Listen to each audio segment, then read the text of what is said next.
always get me into these situations again, because I might be tempted.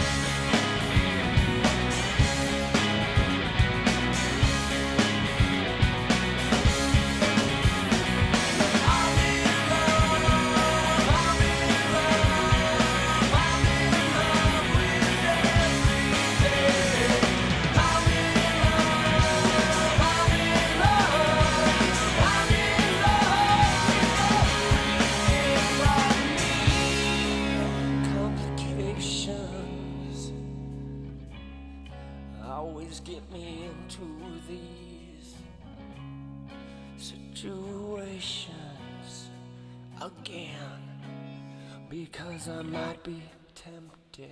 I'm in love, I'm in love, I'm in love with everything. I'm in love, I'm in love, I'm in love with everything but me. But me.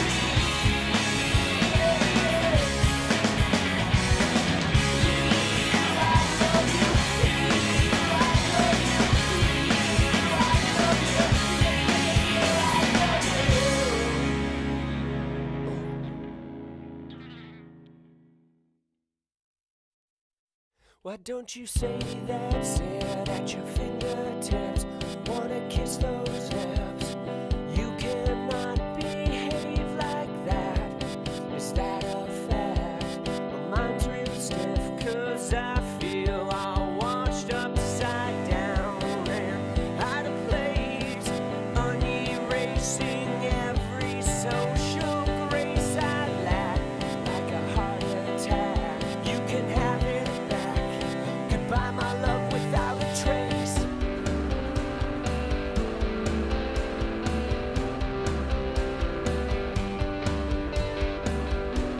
Oh, yo, yo, yo, yo, yo, yo. What is up, people? Let's go, baby. Let's go. Let's go. Friday night? Dude, it is Friday, right? Dude, I can't believe it's August. Fuck, bro.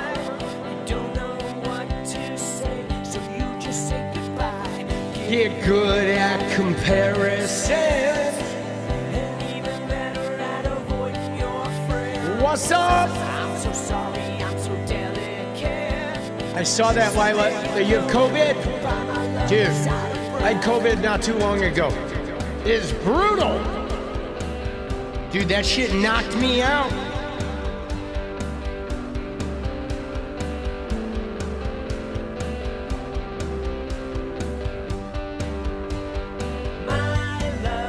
Is it ever good enough? Is it ever good enough?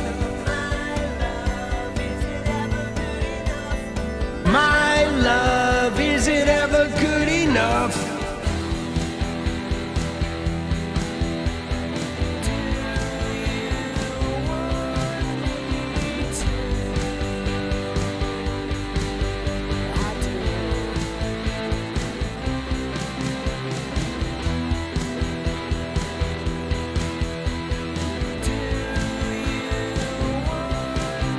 Let's go!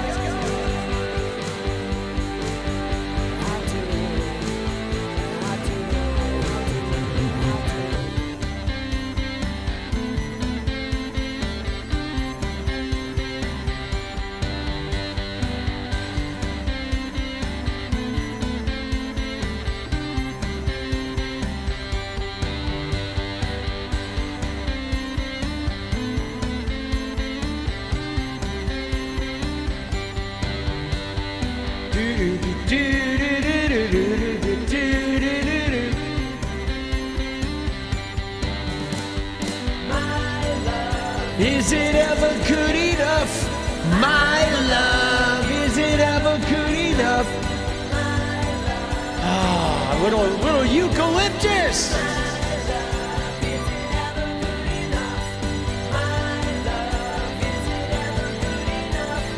My love, is it ever good enough?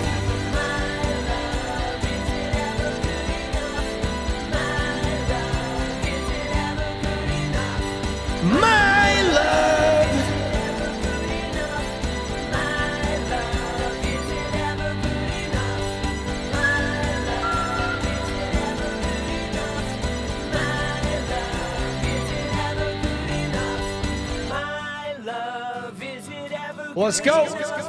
My love, is it ever good enough? My love, is it ever good enough? My love, is it ever good enough? Oh. Dude, let's go. Let's go, let's go, let's go. Dude, how we living? How we living, people? Yeah, so does he have to vote on, is that required? Does he have to vote on the fucking, on the Senate? Or does he has to vote in the Senate? He has to get Senate approval to modify the White House? Is that accurate? Dude, Pendulous, let's go, baby. Appreciate you. Thank you for kicking it off. So, dude, I think we got to start with what's going on with Ghislaine Maxwell right now, because some shit is being pulled, guys. Okay? Yeah, well, here's the thing that's crazy, though, about this, guys, that about the ballroom is dude, the dude has 3 years left in his presidency. Like, why would he spend millions of dollars of his own money to create a ballroom in the White House for 3 years? That doesn't seem legitimate. You know what I'm saying? I don't know. Dude, like, something's weird. I think probably the foreign donations thing is, you know, what better way to launder money than with a construction project? It'll be there forever. Yeah, but who fucking needs that? Dude, let's go, Aaron. Appreciate you. He's going to leave kicking and screaming. Dude, he may leave in a pine box for all we know, guys. We don't know. He may leave on the opposite end of the 9-iron, right? Oh! Right? He may leave with the 9-iron to the fucking dome, bro. We don't know. He's thinking of his legacy. Yeah, his legacy is going to be fucking Jeffrey Epstein. Bro, so let's look at Epstein, because this fucking Greg, what's his name? Greg Kelly? Dude, Greg Kelly was at it again, man. Have you seen this shit? This shit is unreal, okay? Dude, this is crazy. Unfucking believable, boss. Right? They're really going to do it. Are they building it where the Rose Garden was? I don't know, Pendulous. I don't know, because they covered the Rose Garden and made that patio. I don't think they're building it where the Rose Garden was. I think they're building it, I would imagine they're building it somewhere near that patio addition, because normally a patio would be right outside the ballroom.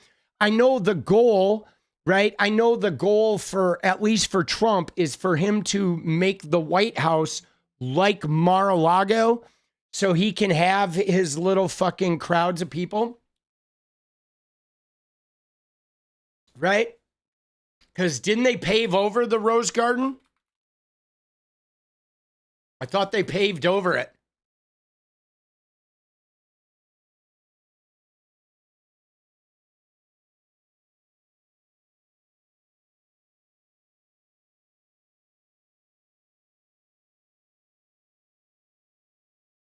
Yeah, they paved over it, man.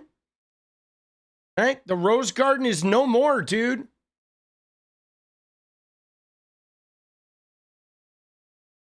Fucking dickheads. Seriously.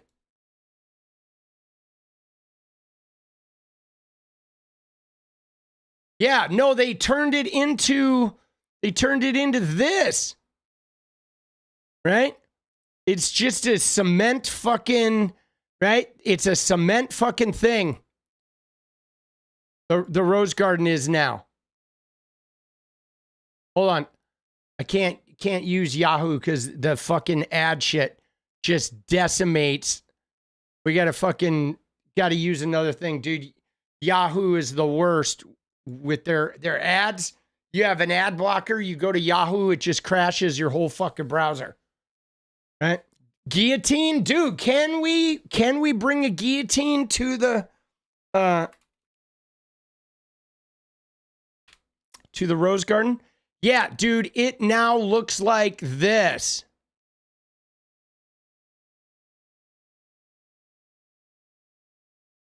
Right? The Rose Garden is now just a fucking, let's find a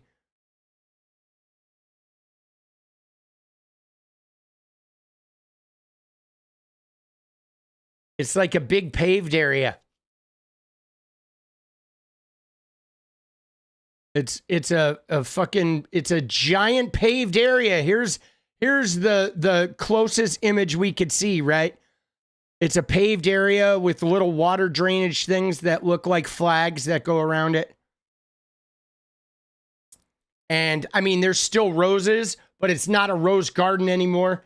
Now the roses are just off to the side and they got rid of, and they're going to put tables out there. You know what I'm saying? They're going to fucking, it's like Florida fucking entertainment center, you know? I mean, what are you going to do, man? Right? There's not much we can do, right? They're going to have to just eat it. I mean, the rubes, people voted for this fucking fucknut.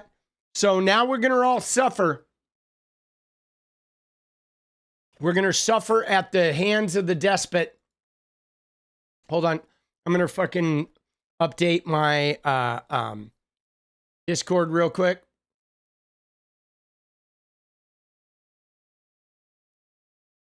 All right. Dude, behold pavement. Yeah, dude, Trump Gaza.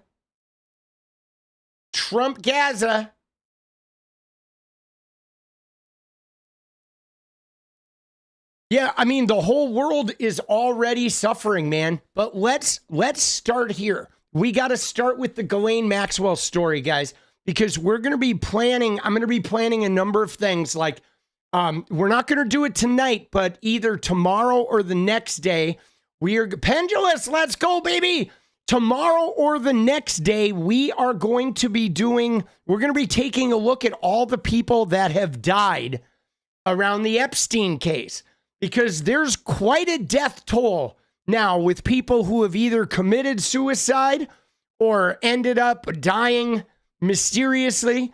The death toll is starting to rise with people surrounding the Epstein case. And we really need to take a look at that. And today was the first sign that something's going on with Ghislaine Maxwell. We don't know what it is, but she was transferred to a minimum, like a much lower security space. And in order to do it, they literally had to change her registration status. So the prison system basically changed her sex offender status in order to move her to a lower security place in Texas. And the assumption is that she is going to, make some sort of deal. She's going to exonerate Donald Trump. And then right in the face of the victims, they're going to give her some sort of leniency, which, man, we need to revolt if that happens, right? We really need to fucking fight this shit. Because, dude, she's a fucking child molester, boss. She's not just a human trafficker, but she sexually abused more than a handful of these girls. All right. So watch this guy, though, Greg Kelly. This is the guy who the other day said Ghislaine was, maybe she's a victim, right? Here we go. Let's watch him. He's at it again. Watch this. That's why I'm not taking anything without skepticism from anybody, especially the media, especially the government, especially the Department of Justice. And I don't care, quite frankly, who it's about, including Ghislaine Maxwell and, to a lesser extent, Jeffrey Epstein, all right? I say lesser extent. Jeffrey Epstein pleaded guilty to the sex stuff in 2008, all right? He's a dirtbag monster. Does that mean Ghislaine Maxwell is? I don't think so, folks. That's not the way our society works. Not the way it's supposed to work at all. There is so much exculpatory evidence here that nobody understands, that it looks like the government kept from the defense, which is illegal, juror misconduct, you name it. And look at what happened in that court, right? Prosecutor pointing the finger, all right? Just remember this image for a moment, all right? Ghislaine Maxwell's on the left. It's COVID, right? So hardly anybody's there. And the attorney, the government attorney, doesn't have to wear a mask, pointing her finger right there at Maxwell. Dude, what the fuck is this guy's point, dude? They fucking point at perpetrators all the time. Dude, what is he doing, bro? He is like now stumping for the fact that Ghislaine Maxwell is not guilty. Dude, victims have spoken up. Victims testified at this trial, bro. What the fuck are we doing here, man? Hold on. I want to find the rest of this clip here. Dude.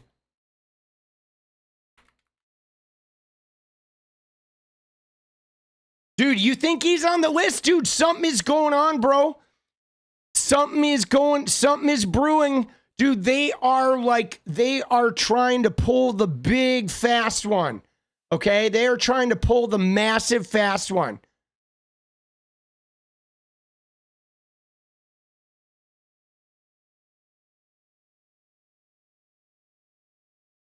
Dude, does this guy, he doesn't have any internet presence, does he?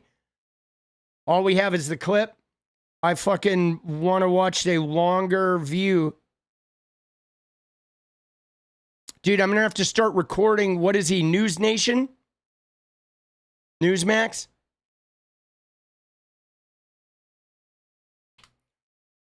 All right.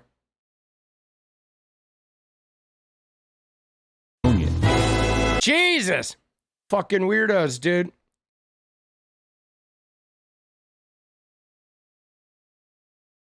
I don't think he puts his show up. Dude, he is such a fucking degenerate, bro. This demonstrated the... Dude, he is. He is such a degenerate. So, all right, Greg Kelly reports. What do we got here?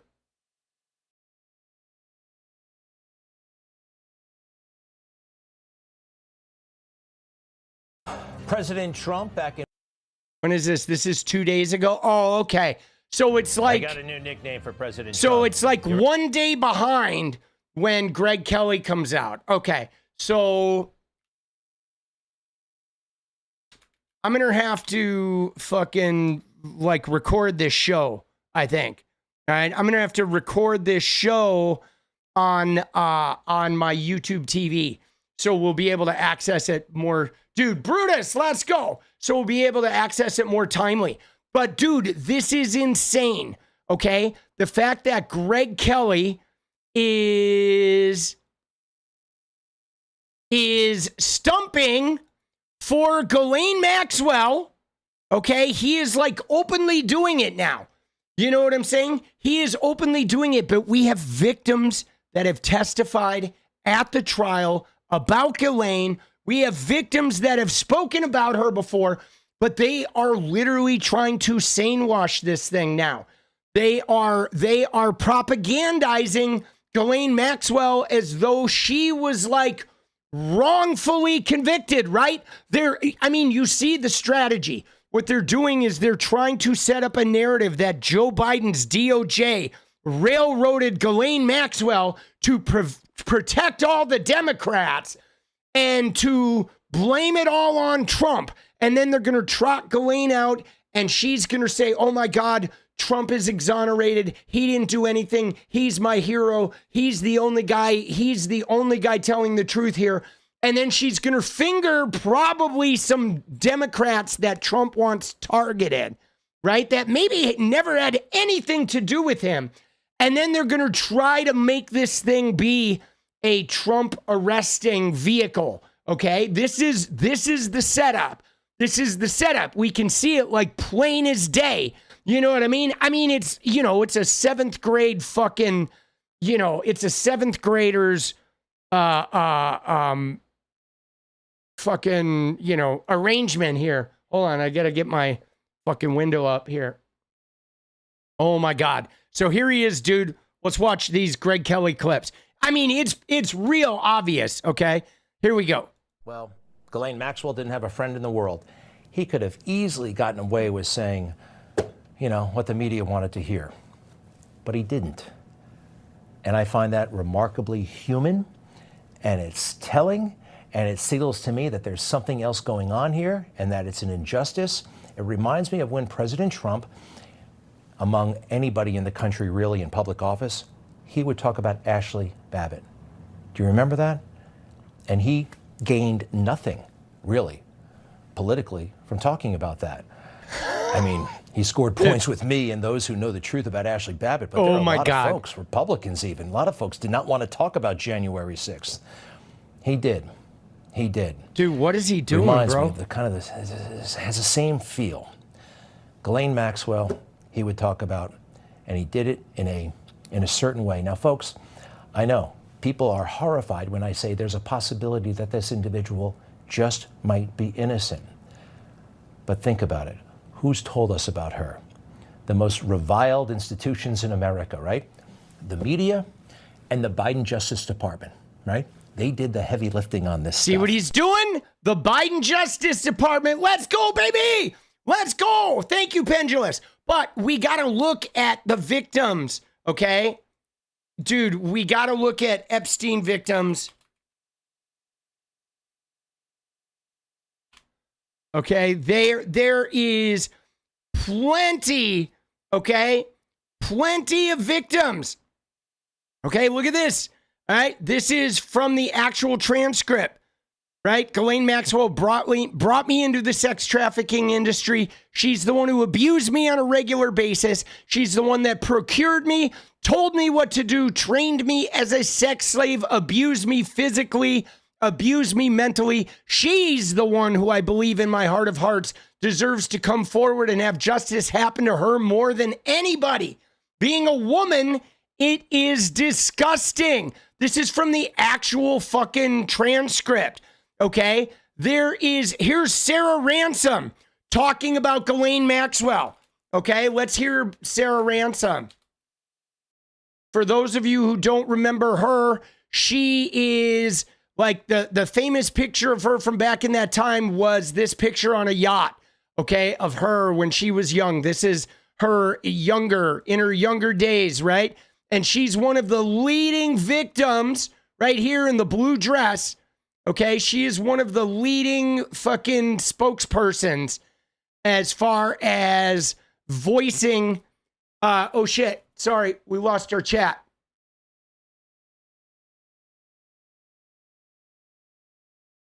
Dude, let's go.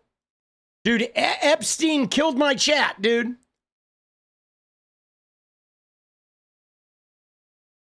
Dude, Epstein killed the chat, boss. Jesus. Dude, it's the deep state. It is, dude. It's the deep state. But there is Sarah Ransom. Okay, she's been one of the leading victim spokespersons here in the blue. Okay, she has been fucking like working on this shit forever, bro. For years. And here she is. It actually makes me sick that she is claiming to be a victim or have any form of innocence. This is the same woman that grabbed my arm and forced me into a room to be raped by Jeffrey. It was brutal. And I remember limping from Jeffrey's bedroom to the bungalow where the survivors slept. And I remember looking at Ghislaine and she had this evil smirk on her face. She knew by forcing me into Jeffrey's room that I was there to be raped, and she enjoyed it. Dude, yeah, that's some fucking strong words right there, bro. You know what I'm saying? And she is literally not the only victim who has said this, okay? She is not the only victim who has said this.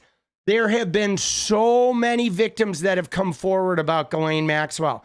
And dude, the fact that this Greg Kelly guy is now laundering this shit is insane, bro. But you saw the connection there, right? You saw the statement. Biden DOJ is what he said. Okay? This is the setup. This is the setup that they're running with. Okay? This is the setup that they're running with. They're running with the blame this on the Biden DOJ, right? Blame it on the Biden DOJ. Blame it on, Trump being set up. Everything in there about Trump is, right, is fucking, everything about Trump is false, was planted. But look at this shit right here, dude. Look at this. Newsmax Inc. names Paula Dobriansky, Alex Acosta to board of directors. Look at the date there, guys. Okay, look at the date, June 11th, 2025, which means 2 months ago, Alex Acosta, the labor secretary, the former labor secretary, the guy who let Jeffrey Epstein off, okay, the guy who gave Epstein immunity back in 2008. Remember the one who went behind the victim's back and then Trump made him the labor secretary, gave him a cabinet position? He's now on the board of directors at Newsmax. And now Greg Kelly on Newsmax is like laundering the Trump image here. Dude, how crazy is that? How crazy is that, boss? They're all circling the wagons right now. They're circling the wagons to create a fucking, they're going to try to pull the wool over our eyes right in front of us, guys. Right in front of us. Dude, this shit is nuts. It's going down, guys. It is a criminal conspiracy that is happening in plain sight. All right, can we just look at the fact that she got moved today, okay? Right? And there is a statement, okay? These are the survivors that made a statement. Hold on, we're going to, let me get some shit ready. I'm probably going to blow up the chat again. All right, there's just too much J Epstein shit happening, but we're going to open some tabs. But let's look at the news report right here, okay? Is Ghislaine Maxwell has been moved to a minimum security prison in Texas, okay?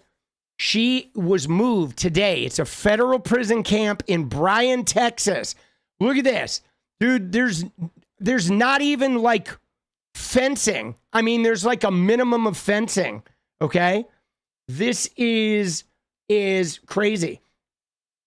Yeah, so how they explain that under Biden, the DOJ prosecuting Ghislaine Maxwell. So Bradshaw, I think what they're explaining it is this.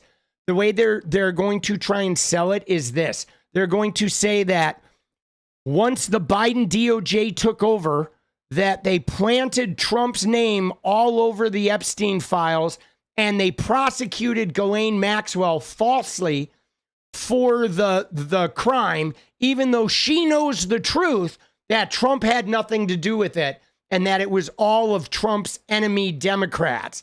Okay? So that's what they're setting up. They're setting up this idea that Biden prosecuted Ghislaine, wouldn't let her talk because she would exonerate Trump.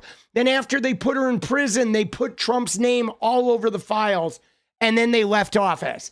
Right? That's the story that they're sticking with. I'm sure that's going to come out. I mean, that's what it looks like. You have Greg Kelly talking about the Biden DOJ and how Ghislaine Maxwell was a victim. She was framed. He's setting that up. Newsmax board of directors, Alex Acosta is on that board. So they're taking care of that. You have MAGA Mike Johnson saying, yeah, I think Biden doctored this shit. Dude, Trump has changed his story like every 10 days, right? But definitely Biden's DOJ or Obama making this shit up. These things aren't credible is what he says. So they're kind of swirling around that.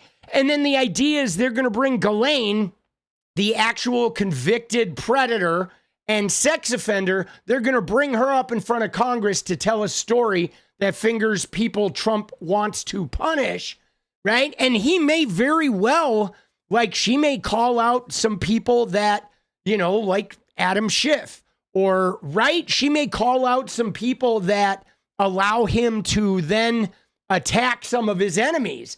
Okay, this is gonna get ugly. Now, there's got to be people out there, whistleblowers, that are going to fucking speak up, right? There's got to be. They didn't replace everybody in government, but yeah, we might be fucked. Okay, we may be fucked, but this is crazy. So Ghislaine Maxwell, the longtime associate of Jeffrey Epstein, now serving a 20-year prison sentence for sexually exploiting and abusing teenage girls, has been moved from a federal prison in Florida to minimum security prison camp in Texas. The move came about a week after Ms. Maxwell was interviewed over 2 days about the Epstein case by Todd Blanche, the number 2 official in the Justice Department and Donald Trump's personal lawyer. Okay? According to the Bureau, here's where it's crazy. You ready? According to the Bureau of Prison Regulations, inmates designated as sex offenders are generally supposed to be held in low security prisons like the facility in Tallahassee, Florida, right? Not in minimum security facilities like her new prison camp. Okay. So what they did was they waived her sex offender status in order to move her. Okay. Let's see. Mr. Marcus had said that during Miss Maxwell's interview with Mr. Blanche, she answered questions about 100 people. Okay, this is what's crazy. She answered questions about 100 people. So Blanche, Trump's personal attorney, went to her with a list of people saying, hey, I want to ask you about these specific people. So they didn't even sit her down and say, hey, tell us what went on. They're literally asking about a specific list of people created by Trump and his DOJ themselves. Okay. She's made it clear she would like a pardon or her sentence to be thrown out or reduced.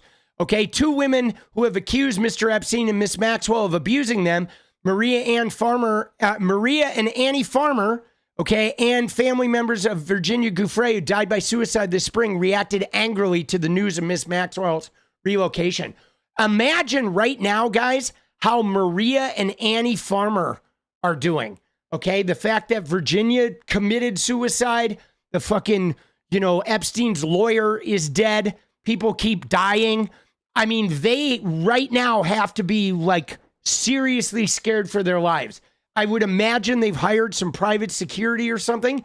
Like Maria and Annie Farmer are 2 of the victims that testified. Well, Maria didn't testify, but Annie did at Ghislaine's trial. Dude, this is today, boss. This is today, right? This is a New York Times story from today, boss. All right. So they have to be shitting themselves. Okay. And here's their statement. Okay, here's their statement. It says, it is with horror and outrage that we object to the preferential treatment convicted sex trafficker Ghislaine Maxwell has received. Ghislaine Maxwell is a sexual predator who physically assaulted minor children on multiple occasions, and she should never be shown any leniency. Yet, without any notification to the Maxwell victims, the government overnight has moved Maxwell to a minimum security luxury prison in Texas. This is the justice system failing victims right before our eyes. The American public should be enraged by the preferential treatment being given to a pedophile and a criminally charged sex offender. The Trump admin should not credit a word Maxwell says, as the government itself sought charges against Maxwell for being a serial liar. This move smacks of a cover-up. The victims deserve better. Right? But so, and I believe though that they had to change her sex offender status. Let's look into this. Right?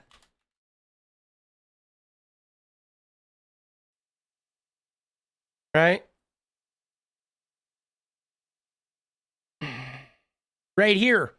It is a higher up at the Bureau of Prisons waived Ghislaine Maxwell's sex offender status in order to transfer her. Okay?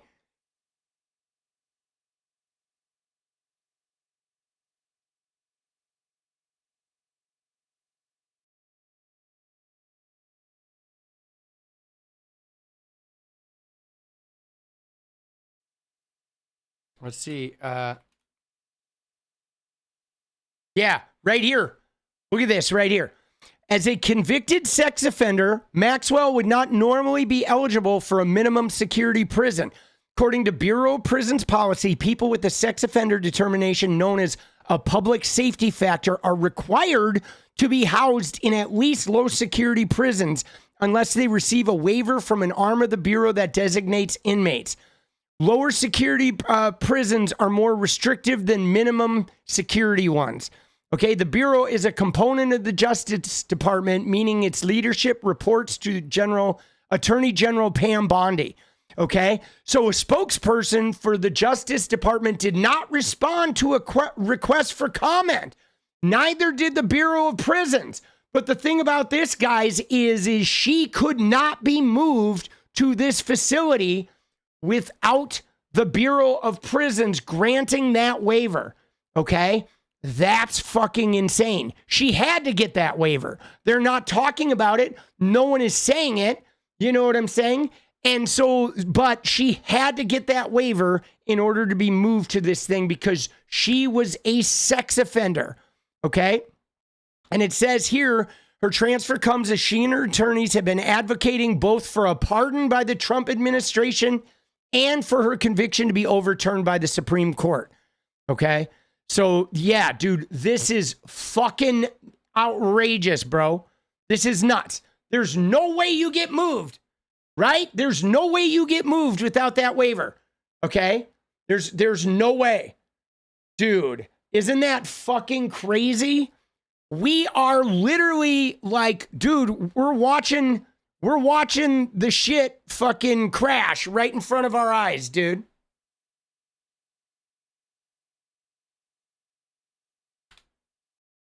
Let's see some reporting on this. CNN has learned that Jeffrey Epstein's convicted accomplice, Ghislaine Maxwell, has been moved to a new prison. Maxwell has been serving a 20-year prison sentence in Florida. She's now headed to a minimum security prison in Texas. CNN's 𝗙𝗏𝗏 Polance joins us now. So, Caitlin, talk to us about this new prison that she's going to and why she's being moved. Why is going to be the question here definitely today. But we do know from the Bureau of Prisons, they have confirmed through a spokesperson that Ghislaine Maxwell was moved from a federal prison camp in Tallahassee, Florida, to a low security prison in Bryan, Texas. So that now we should remind everybody here that their Pam Bondi said if you Kia Tesla, she's gonna get you a 30-year prison sentence. You remember, guys? Keying a Tesla, hurting one of Elon's cars was a 30-year prison sentence. But if you're a registered sex offender who's going to exonerate the rapist, the child rapist, Donald Trump, you will get your sex offender status altered and a waiver granted so you can be transferred to a country club in Texas. that's northeast of Austin. Bro. The difference there, it doesn't sound that much different, minimum security, low security, but it actually is pretty different. A camp where she was before, people move about freely, there are nonviolent offenders, or I'm sorry, where she was before, there are very likely to be violent offenders, gang members, the risk is higher. And where she is now, that would be white-collar offenders, people who would not be considered to have as much risk as they would have had at places like where she was in Florida. Two people at the prison that she is now in Bryan, Texas. Two women, you may have heard of them before, Elizabeth Holmes from the company Theranos, and then Jen Shaw from the TV show The Real Housewives of Salt Lake City. Those are the types of women, nonviolent, white-collar offenders, where Ghislaine Maxwell is now. Dude, she's hanging out with the Real Housewives of Salt Lake City. I mean, that's kind of apropos, isn't it? Right? The Real Housewives of Salt Lake City and you know, a sex offender that feels like... Right? Oh, yeah. Whoa, it feels like a perfect fit, bro. But you asked why. The Justice Department, the Bureau of Prisons, is not telling us the reason for this move. But I did speak to a prison consultant just a few minutes ago who was saying that from her perspective, this is quite good. It would be something that she would want. From Maxwell's perspective. From Maxwell's perspective. It's more comfortable at the camp, or at where she is in Texas, the camp. But from the Justice Department's perspective, she was speaking to the Deputy Attorney General just a couple weeks ago. That signals she may be a cooperator, and that puts her at a higher risk when there are people around her who may be potentially more violent as the inmates. So it may be one of the security decisions, but there also could be the possibility of some leniency happening here. Really interesting. Caitlin, thank you so much for that. Let's bring in Dave Ehrenberg. He's a former state attorney for Palm Beach County, Florida. He's also known Attorney General Pam Bondi for many years and worked as her drug czar in the Florida Attorney General's office. Dude, this is just like, this is just crazy, bro. Like the fact that these moving pieces are being moved in front of us. You know what I'm saying? Like we're watching a cover up get executed like in real time. And I wonder, is anybody, actually deeply fighting against this? Yeah, Bradshaw, that was a joke because MTG did call it Gaza a genocide, but she didn't do it to align with Democrats or left-wingers at all. She's doing it because she is on a rampage trying to, of anti-Israel, right? She is on an anti-Israel thing. And no, I would never vote for MTG if she went woke, right? Fuck that, dude. I would fucking, nah. I'd say no thank you to that. But, dude, yeah, we're watching the cover-up happen, like, in real time. All right, Dave, so according to our Caitlin Polance's reporting, this is a nicer prison, fewer violent offenders, more white-collar criminals. What are the possible reasons for why Maxwell would have been moved here? Brianna, good to be with you. Well, it comes closely after Todd Blanche, the #2 person at the Department of Justice, met with her in private, spent hours with her getting her testimony, information about the whole Epstein scandal. And now we see her move to a minimum security facility. Apparently, this is the same facility where Elizabeth Holmes is in Texas. It's a much better facility. She was taken out of Tallahassee at a low security facility and put into one which has a lower staff to inmate ratio. These are like dorms rather than cells. There's no perimeter fencing, so it's much better. Now, is it because of what she said to Todd Blanche, or is it because during the many hours that her attorney and Ghislaine Maxwell spent with the head of the Department of Justice, #2 person there, that they convinced him to get her moved? Because the decision on moving a prisoner is up to the Bureau of Prisons. And who does the Bureau of Prisons report to? The Department of Justice. Okay, so, could it also be, if she's seen as someone who is cooperating, is she at risk there? And what kind of happens behind the scenes to negotiate something like this?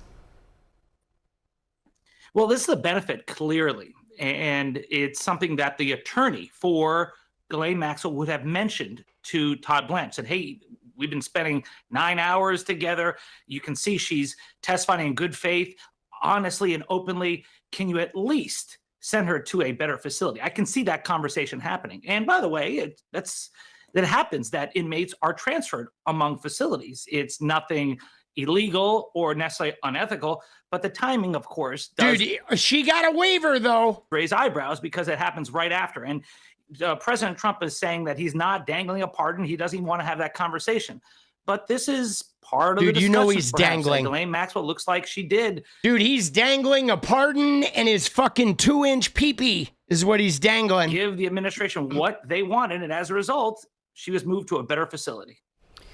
Like kind of what the appearance is there. I also wanted to ask you, Dave, because you're such a good person to ask this of. There's so much focus on the Epstein files, and the original Epstein files were in Palm Beach, where you were state attorney after the criminal case against Epstein was closed. But as you know, Epstein had, pulled his cameras, his hard drives before police searched his house.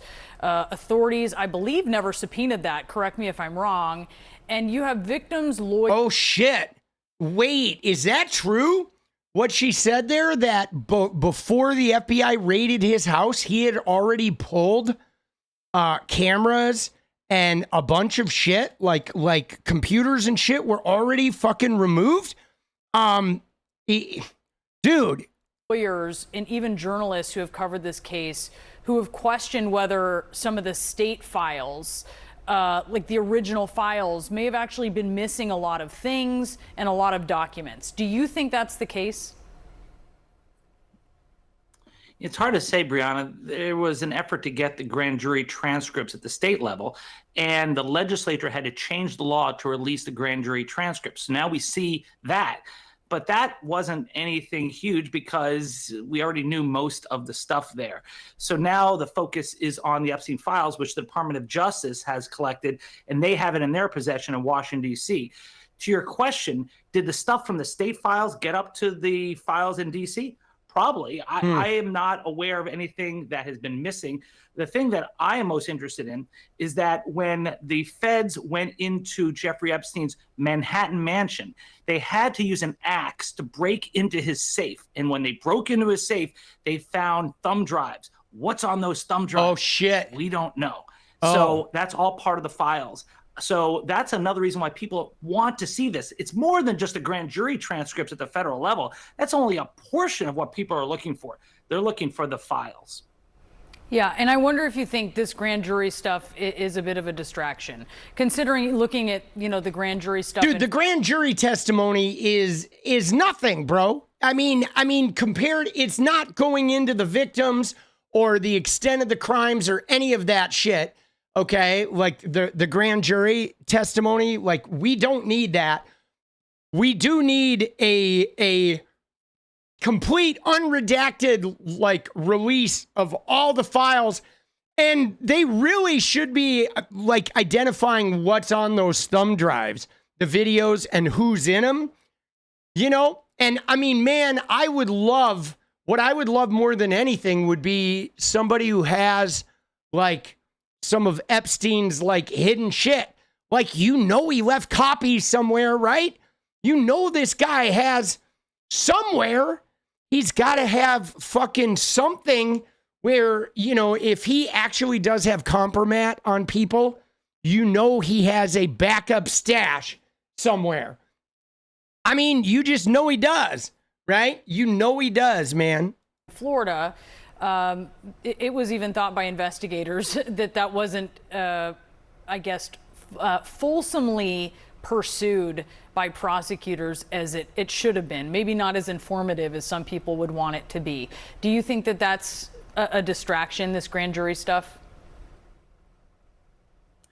Well, I do think that even if they get the grand jury materials at the federal level, it will only be a small portion of what the public is demanding.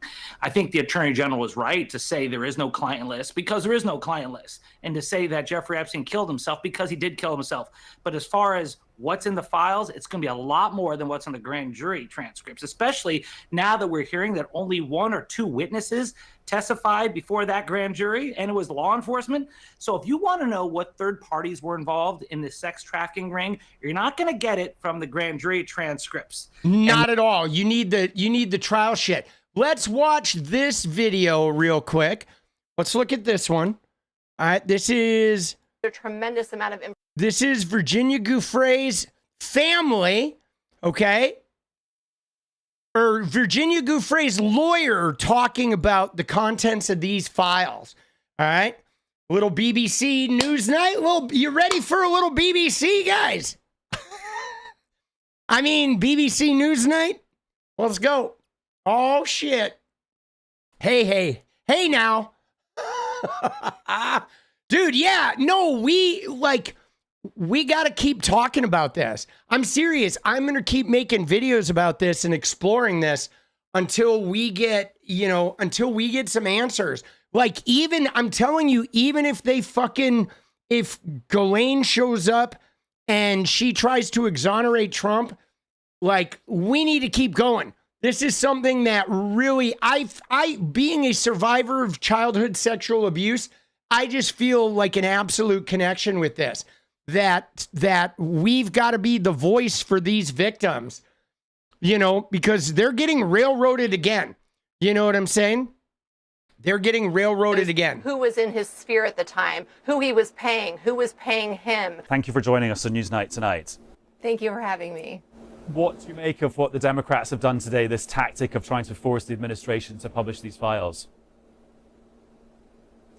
Well, it's really an exceptional move. I mean, I think this entire time, certainly on behalf of the survivors, they have been hoping for disclosure of this information. So now we're seeing this inter-struggle in the government where both sides are fighting for some different things. And ultimately, what we're hopeful for is that we will see more disclosure of the information underlying this over 20-year running sex trafficking operation. But do you think this tactic the Democrats are employing today, this legislation that allows 5 senators to demand a document be published, do you think that could work?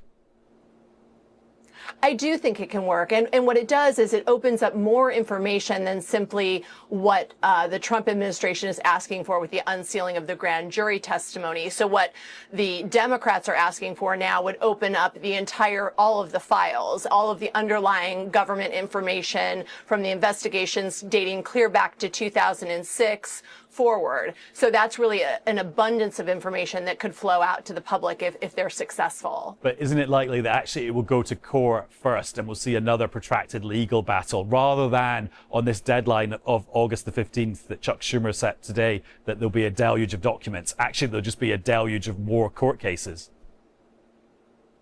Oftentimes, of course, litigation can happen. We have a case going on right now on behalf of Virginia Giuffre, where we're seeking the unsealing of many documents from her case, and that has extended for many years. We recently got a success before the Second Circuit, but again, it has taken a tremendous amount of time to disclose that information. So I'm hopeful with this new move that we will see some, faster traction, but we'll just have to wait and see. Do you think it could be realistically this year, or do you think we'll have to wait more years?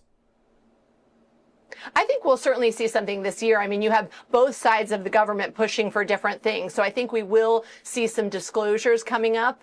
And certainly in those for example, the other civil case, I think we will see some disclosures. I mean, the public is demanding answers. So the government is going to have to answer to them. So I do think things will start to move a little bit swifter. I mean, the public might want to see the answers, but actually there are laws that protect people's privacy and people's reputations. Do you not think maybe sometimes the public have to be told, no, you don't have a right to know that? Well, there's certainly a balance there. And of course, on behalf of the survivors, we have dedicated a significant amount of time trying to ensure that their information is protected. But underlying that, to have a full closure of this information is really a travesty of justice because it's hiding the perpetrators of these crimes. So the information does need to get disclosed. I mean, Sigrid, no one knows this case better than you. What's your understanding of what these so-called Epstein files actually are? What could they be? They have a tremendous amount of information in them. For example, it shows who was in his sphere at the time, who he was paying, who was paying him, email traffic, who he was emailing with regularly, and about what. I mean, they have a... Oh, yeah. See, that's the thing that's really interesting that we haven't even thought about with the files are like all his emails, all his correspondence, right? Through this whole time that they collected. Right? All of the money information, like we know that Ron Wyden has gotten access to some of the money information, but this shit is all unredacted.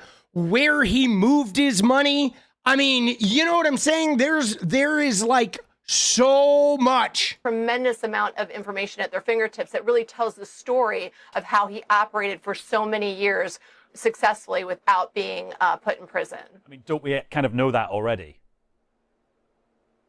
We know some of that. I mean, we know some of that, but we don't know all of the who, what, why, where, when, right? And that's the reason why, most recently, the government has taken this action, because there is a tremendous amount of information that the public does not know. So certainly I, as a litigant in those cases where there were protective orders, know a lot of information, but that has not been disclosed to the public. So this is the one way that the public can actually have a full understanding of who was involved, what happened, why it happened, all of those things. Can you imagine a situation, though, where the documents are suppressed, but you presumably had access to them? You could put that information out there and just argue that it's in the public interest. Well, really, in the United States, we're obviously restricted by certain laws, and particularly me as a lawyer, so I'm bound by the court orders that I have to follow. So I'm not in a position to be able to do that. But yeah, she would be disbarred. And like, if a lawyer leaked this shit, their legal career would be over, right? They would be done. That's why the government is taking certain steps to try to reveal the underlying information. Understood. Right. The developments today about Ghislaine Maxwell and whether she's going to testify to this congressional committee. Do you think can you imagine a day where she is talking to them? It's on the record. We can all watch it. I'm not really sure that will ever happen, and I'm frankly not sure that she should be given a microphone for that. I agree. Certainly, this is somebody who is... Dude, she's a serial liar, a convicted sex offender, a child abuser. You know what I'm saying? She there is no way she should be given a voice at all. Man, not a single peep. It should be like, oh, Ghislaine, you want to talk? Oh, okay, fuck you! Right? You know what I mean? I mean, dude, Jesus. Charged with the government for perjury time and again. I deposed her multiple times where she committed perjury in those depositions, one question after the next.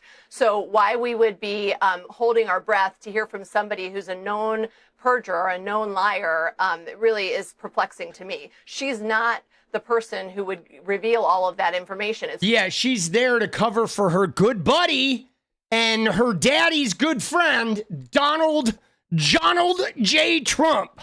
Really, what you can see in the documents, what you can see in his electronic files, that's where you can find the answers. And if we do end up in a situation where she's either granted immunity from further prosecution so she can speak to this committee, or, I don't know, President Trump pardons her so that she can then give her side in public on the record, would you challenge that? Is there a way you could prevent those things happening?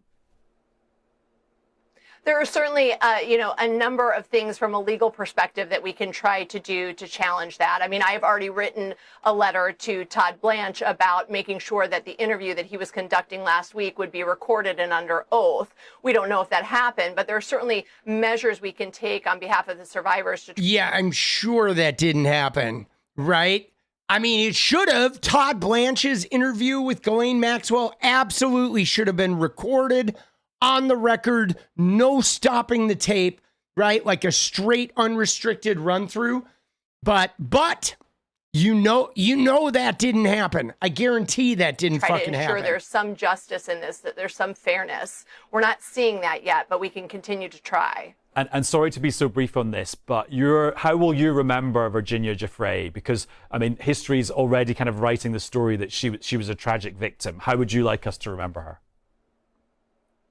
As a survivor, as fearless, as somebody who took on some of the biggest monsters in the world and didn't back down. I mean, she truly is a testament to really that courage and that, relentless pursuit of something when it's the right thing to do. She will be missed tremendously. Dude, it's so crazy. Sam Mangle. All right, yeah, let's see the Caitlin Collins. We'll watch this real quick and then we'll move on to BTC and Benny Johnson. All right, let's see this guy. Yeah, I mean, they got to get a waiver, okay? They got to get a waiver. Strings have been pulled, okay? This move with Ghislaine is completely nonsensical. Yeah, I mean, from the sound of it, see, I hadn't really heard a lot about the meat of Blanche's meeting with Ghislaine, but hearing that he went there with a list of 100 people, they went there getting specific information about specific people that I think Trump is trying to target. Much more difficult place to be for anyone, for any offender. And certainly given her charges and the length of her sentence, it made sense that she was designated to Tallahassee. Where she is now at Bryan is a minimum security camp. There are no cells. There are no guard towers. The inmates, and I did speak to a client there today who said she hadn't seen Ms. Maxwell yet, but they have pods. So there's maybe 2 or 3 girls in a pod. Women are allowed outside from 6 in the morning to 9 o'clock at night. There is no controlled movement. There's much more in terms of activities to do. I understand there's even a yoga course that's taught there. So it is a Dude, they have yoga, different guys. situation Jesus. from where she came. I understand why they might have transferred her. There's probably, anybody that's cooperating for the government might have a target on their back, and it made sense to move her. Why she was moved to a camp, I don't know. And that is a very difficult move to accomplish under any circumstances. Why is it difficult? What do you mean? Somebody like Ms. Maxwell, from my understanding, had at least 2 management variables associated with her case. So a management variable is a policy the Bureau of Prisons has that said that if you have a sentence greater than 10 years, you can't go to a camp. If you have greater than 20 years, you might have to go to a medium level security. If you have a charge of violence or any sexual offense, you're not typically eligible for a minimum security camp. The sex offender. The fact that she had at least 2 of these variables waived, one, that she had more than 10 years remaining on her sentence. And she was a sex offender. Certainly the charge itself is very, very atypical. I've had clients with 1 or both of those charges, and getting a management variable waived for anyone within the Bureau of Prisons is next to impossible. To have 2 management variables waived, highly unusual. You see that? So if you have one of those, longer than 10-year sentence, or you're a sex offender, impossible to, if you have one, to get a waiver. She had 2 of them. She got the waiver, and nobody's talking. All right? Dude, that is crazy. There's one more video I want to look at, guys, which is this CBS analysis. Real quick, a forensic analysis of this video. Okay? Dude, yeah. Well, I mean, you saw that minimum security camp or whatever. There's not even a fence. It's like a wrought iron gate around the thing. There's no cells. There's no lockdown. There's pods. They can come to and fro. You know what I mean? They have fucking, yoga classes. I mean, who knows what they're doing there. But this is some forensic analysis about the video. Okay? The video, remember they released the enhanced version of the video. We all saw it that had that minute missing. And then they said, oh, this is the fucking uncut, right? The raw footage that's missing several minutes of it. I have not seen this yet. No one really wants to get to the bottom of this. See, I think some people want to get to the bottom of this, Jack. There are definitely reporters working on this.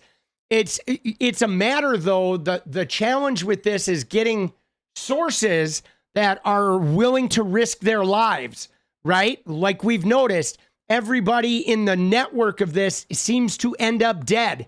There's been an awful lot of suicides and sudden deaths around this case. So there are people out there that have the answers and that have the data that can unravel this shit.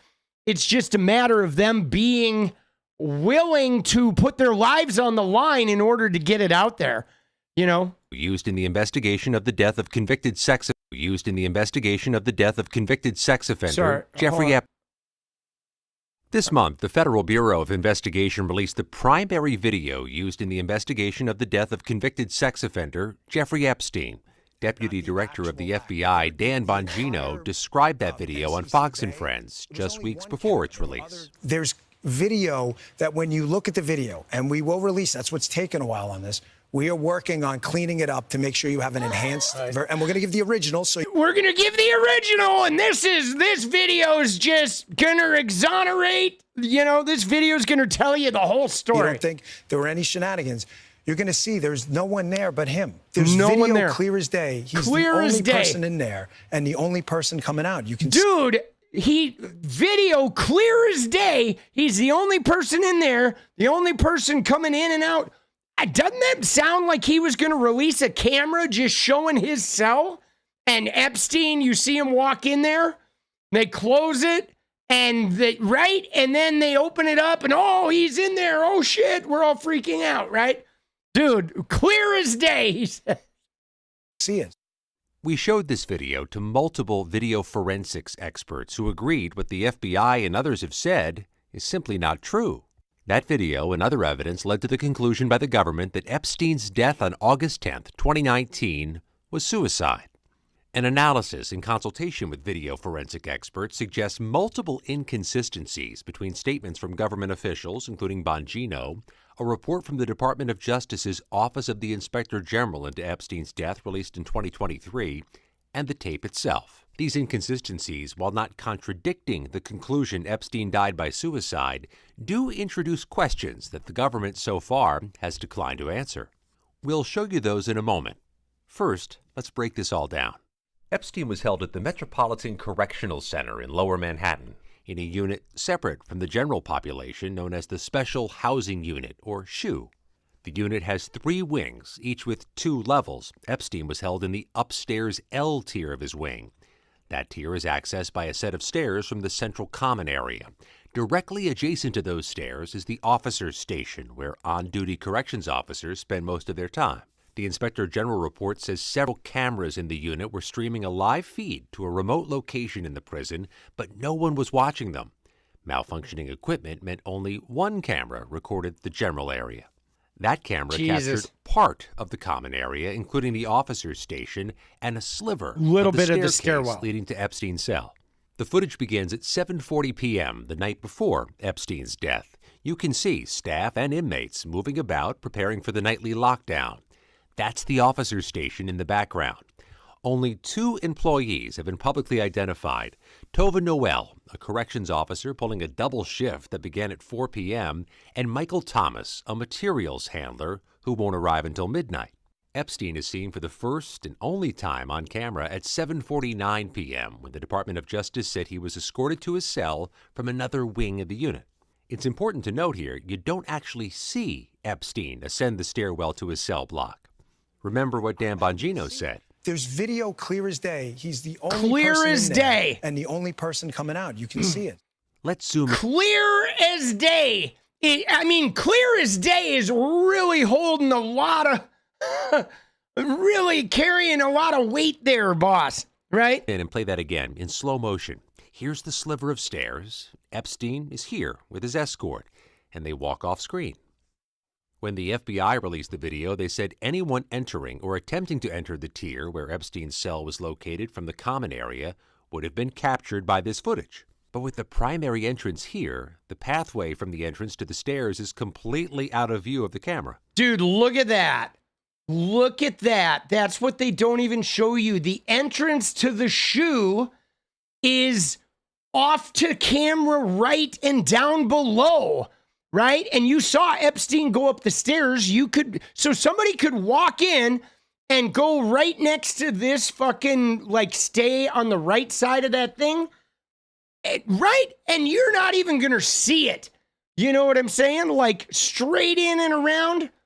It's easy access to his cell. Easy. For the next hour or so, corrections officers and inmates are seen moving about, preparing for all prisoners to be locked down. At 8:21, another inmate is seen being escorted toward the stairs leading to Epstein's cell area. No movement is detected on the stairs again. By 8:24, all of the inmates appear to have been taken to their cells. Noel told the Inspector General she visited Epstein's cell at about 10 p.m. You can see her head in that direction here, albeit closer to 10:30, but not climb the stairs. The rules require rounds to be made every 30 minutes, but according to the report, this was the only time anyone checked on the inmates that night. There was even a sign printed on orange paper posted on the guard station saying mandatory rounds must be conducted every 30 minutes on Epstein, as per God. This was because of concerns about his risk for suicide. At 10:38 p.m., the report says someone, probably Noel, carries a bundle of bedding or clothing up the stairs. It's a rare instance the video does catch movement on the stairs. Dude, a bundle of bedding or clothing carried up. I mean, this is one of the things that, of course, everybody wondered about was why was the guy on suicide watch? Why did he have like 50 blankets? He had enough blankets to hang like a dozen people, right? Enough sheets to hang a dozen fucking inmates in his cell. Like, okay, what are we doing here, bro? What are we doing? But barely. Let's see that zoomed in and in slow motion again. Several of the video forensic experts we spoke with were skeptical about the report's conclusion and thought that the video could be showing an inmate walking up the stairs. Authorities say this was the last time anyone approached his cell block until his body was discovered the next morning. Again, while the video does not contradict that, experts who viewed the video say the limited field of view makes it impossible to definitively conclude that no one used those stairs in that time period. Beyond this, there are other issues our investigation and others have uncovered. At 11:21 p.m. and 34 seconds, a cursor appears briefly on screen, indicating the video may have been recorded with a camera or a screen recording and was not an export of the RAW file. The FBI said it had seized the prison's hard drive 5 days after his death and had released the full RAW footage this month. Oh, man. Two experts told CBS News the video's metadata, which tracks how a file is created and changed, shows it's made from 2 clips stitched together in editing software. Those experts also say the video was edited and saved multiple times. Next up, the now famous missing minute. At 11:57 and 35 seconds, an individual appears on screen from the direction of the main door. It's likely this is Michael Thomas arriving for his midnight shift and replacing the other staff member on duty who'd been working from 4 to midnight. Noel was starting a second shift of 8 hours. From that point on, only Noel and Thomas were on duty during the critical window when Epstein is believed to have died. At 11:58 and 58 seconds, the video jumps to midnight, and the aspect ratio of the video changes slightly. Yeah, dude, the change in aspect ratio was really weird. That was one of the weirder things about it because there is no reason the aspect ratio of a video would ever fucking change, right? For a static camera. It just wouldn't. You know what I mean?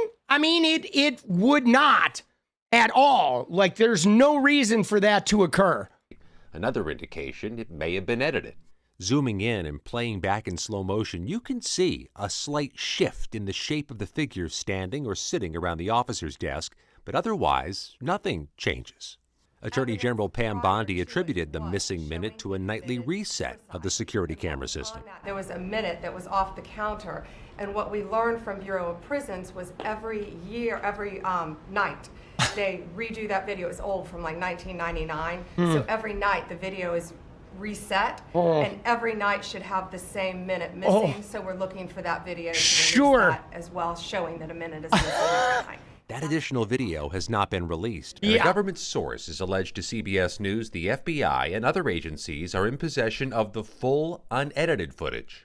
Why the FBI did not release that is unclear, and the agency offered no comment. Importantly, the Inspector General gives no indication there was a minute missing when their team reviewed the video. We can surmise the male staffer working the 4 to 12 shift would have left during the missing minute based on the report, leaving just Noel and Thomas. But that is not seen on camera. Serious problems with the government's investigation and witness statements don't end there. The report says the unit was secured by 2 doors, one requiring a key held only by Noel and Thomas. Noel told investigators no one could enter without her physically opening that door.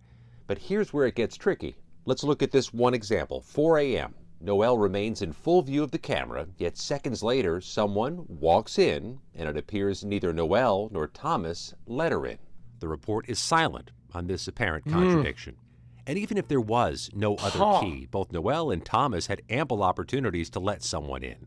At least a half dozen times, one or the other of them exits the camera frame in the direction of the door, all without explanation.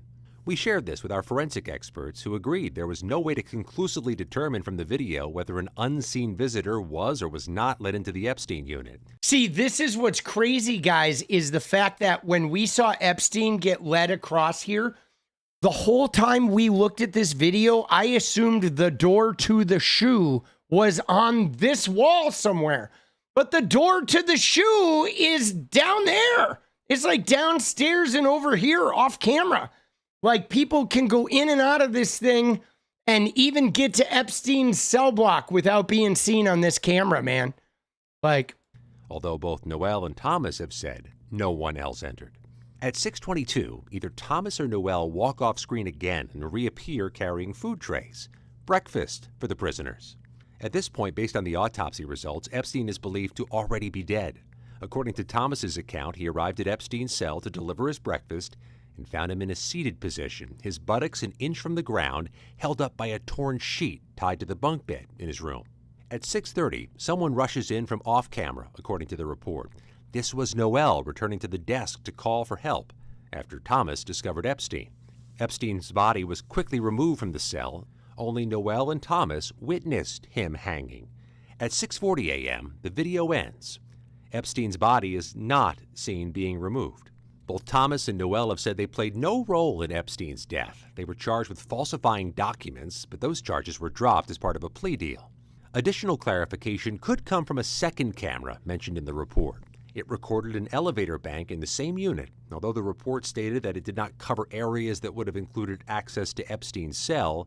It would at least show a missing minute. We reached out to the Department of Justice to see about obtaining that footage. They referred us to the FBI. Of course they did. Back to the Department of Justice. You hear that? Oh, we reached out, right? We reached out to the Department of Justice. They said, you need to go to the FBI. The FBI said, oh, yeah, you need to go to the Department of Justice. Oh, shit. Oh, that's hilarious, dude. That is fucking... Neither Thomas nor Noel responded to our inquiries through their legal representatives.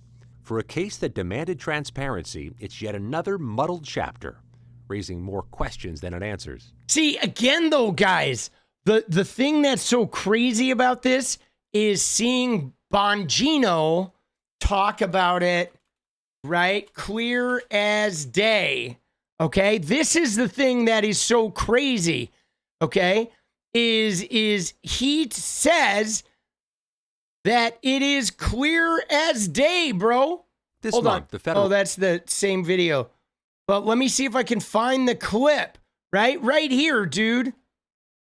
As a lot of people used to be their guy when it comes to podcasts, appearing on Fox News, but now as a law enforcement officer, can you say we have all the information? Well, I'm never going to say we have all of it. And people ask me all the time, are these cases closed? And whether they're closed administratively is irrelevant. If new tips come in, we're absolutely going to follow them. And that's why I always put out, if you have additional information, please let us know. Those two cases obviously are of significant public interest. I'm just telling you what we see in the file. I just want to be crystal clear on this. I am not asking anyone to believe me. I'm telling you what's there and what isn't. Right.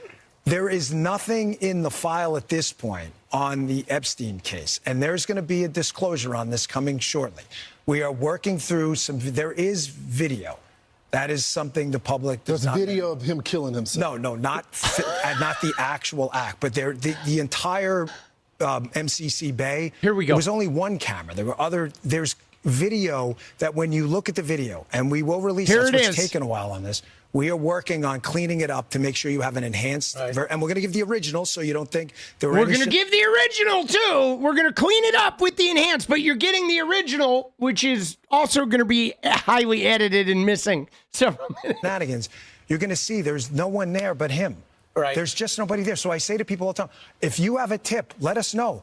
But there's no DNA, there's no audio, there's no fingerprints, there's no suspects, there's no accomplices, there's no tips, there is nothing. If you have it, I'm happy to see it.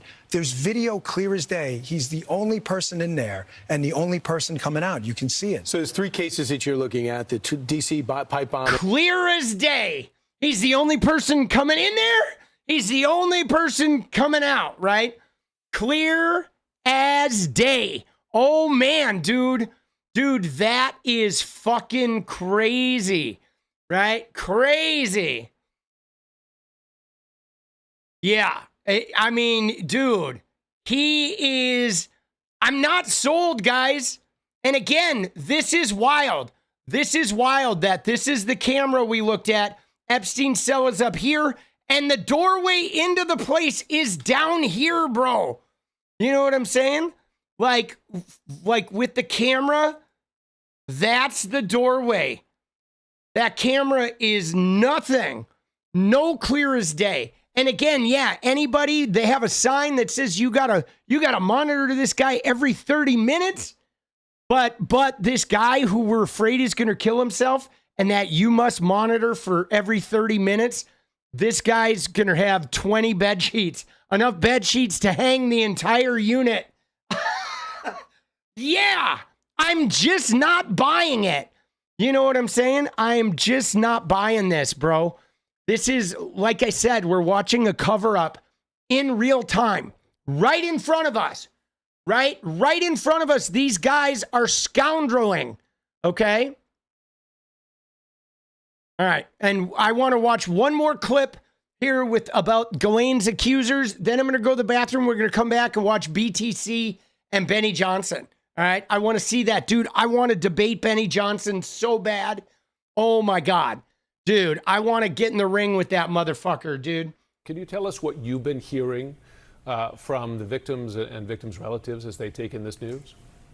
Jim, you cannot overstate what a explosive and just kind of earth-shattering development this is for so many victims. My phone has been ringing off the hook all day today. Not just victims, but also from members of law enforcement who either worked on this case or have, followed this case closely. Dude, I hadn't even thought about that, guys. Right? What she just said, like she's been hearing from law enforcement. So not only are the victims freaking out, but there's a bunch of cops and detectives that fucking worked on this case, that prosecuted Ghislaine Maxwell, that fucking prosecuted the Epstein thing, and how, like, many of them, I'm sure, are royally pissed to think, like, holy fuck, we spent 10 years working on this case, and they finally put the trafficker away, the remaining living trafficker away, and now they're like, she's going to a country club? Like, man, dude, that there's some detectives out there that are probably ready to, like, crack some fucking skulls, man. You know what I'm saying?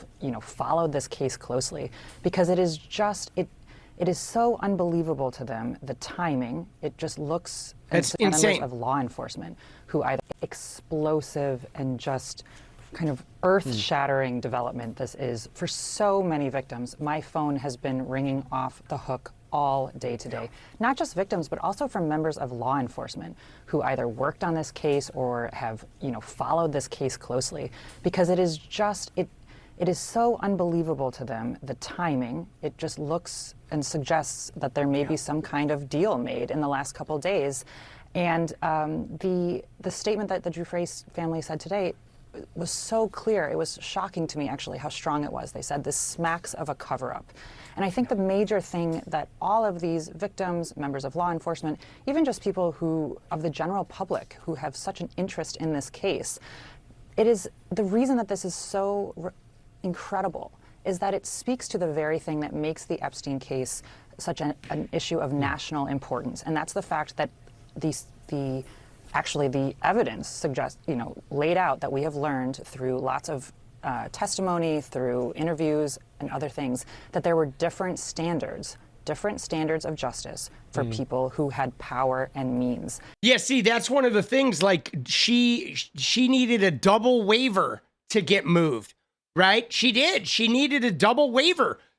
People with 10-year sentences or longer cannot get moved to a no security. People with sex offender designations cannot get moved to no security. The actual Bureau of Prisons had to grant her a waiver, like double waiver. And we saw a guy earlier who said, as a lawyer, he could never get somebody with one of those moved to a no security.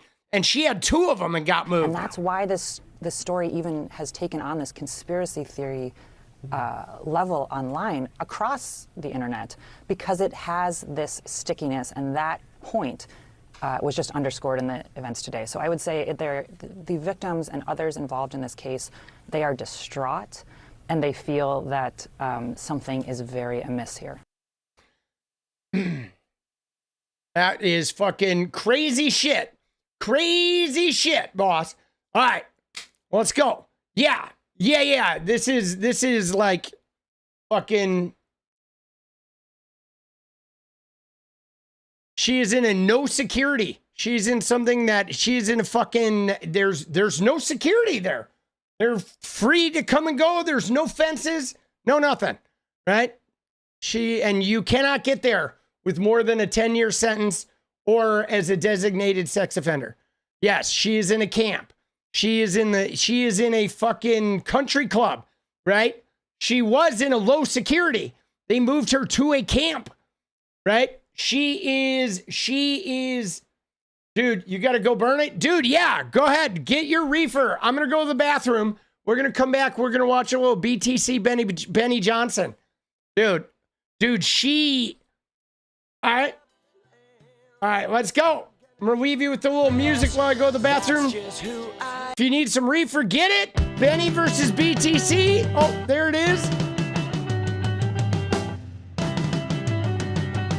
Conservative podcast. Dude, fuck Benny Johnson. Dude, fuck Chris Cuomo, bro. Jesus Christ, dude. Dude, I might have to pop a couple Xannies for this one. Kidding. I'll be right back. It's my fault because I love you on purpose. I'm insecure, but just a little nervous. You're on blue. Who knows you're on blue? When every bruise looks good on you. Tell me who knows you're on blue. When every bruise looks good on you. You found out that nobody is perfect, and you doubt that anything is worth it. Look around, the world is a circus. You're on blue. So provoking, I forgot to mention. Are you joking? I need some attention. And nothing's working, so change your direction. You're on blue. Who knows you're on blue? When every bruise looks good on you. Tell me who knows you're on blue. When every bruise looks good on you. Why won't you hold my hand? Are you gonna deny this? Do the best you can. I haven't got a plan, but I'm gonna survive this. That's just who I am.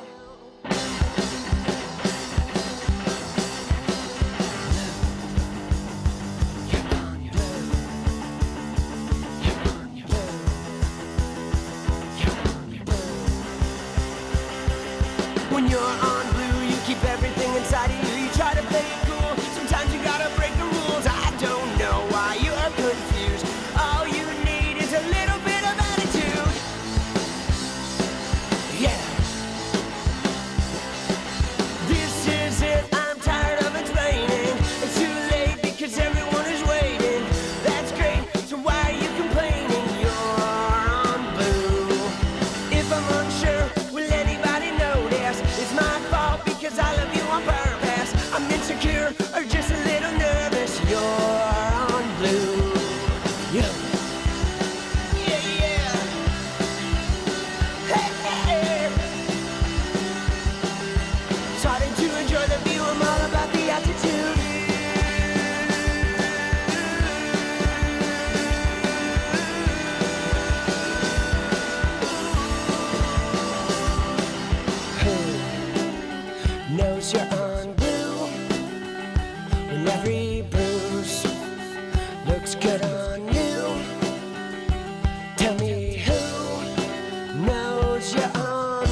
Yeah, hit that like button. Let's go. I'm in your veins, can you feel me strange? You could be anything.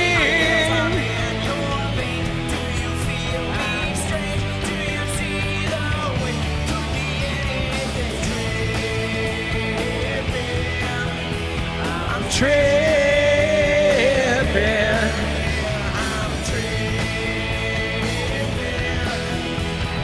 Fuck Chris Cuomo and his fucking family. Fucking sex predator pieces of shit. Fuck you! All right. Good night. Thank you. Thank you, and good night, you dumb motherfuckers. All right, you ready? Let's see this debate. News Nation. Brian Tyler Cohen, fucking Benny Johnson. I did earlier today message with Brian Tyler Cohen about like how I want to debate fucking him so badly. And Brian's quote was, he's the fucking worst, is what he said. And I think it's accurate. All right. I think it's accurate, dude. Benny Johnson. Let me just tell you from the beginning, what I don't like about this Benny Johnson motherfucker. I see him every day. He gets pumped into my Twitter feed with Elon's red pill shit. I'm editing, okay? He's in Florida, Benny is. He's on the East Coast, 3 hours ahead. Every morning at like 3 a.m., I get pumped into my Twitter feed with Benny waking up, and he always tweets something like praise the Lord, like, you know, victory in Christ, good morning in Christ to everybody, right? But he is the skeeziest, degenerate, fucking nasty, like Andrew Tate platforming rapist, apologist, fucking scumbag on the planet, dude. Benny is. He is a grifter, a disgusting fake Christian piece of shit. All right? And every morning I see his tweet about like Jesus. And I think about how many of these scumbags use this Jesus shit to like appear as though they're fucking, you know, they're good. It's like cover for the nasty grifters, okay? For the criminal element. They wear a cross, they talk about Jesus, and it instantly like gives them some credibility as being honest and good-natured and moral, right?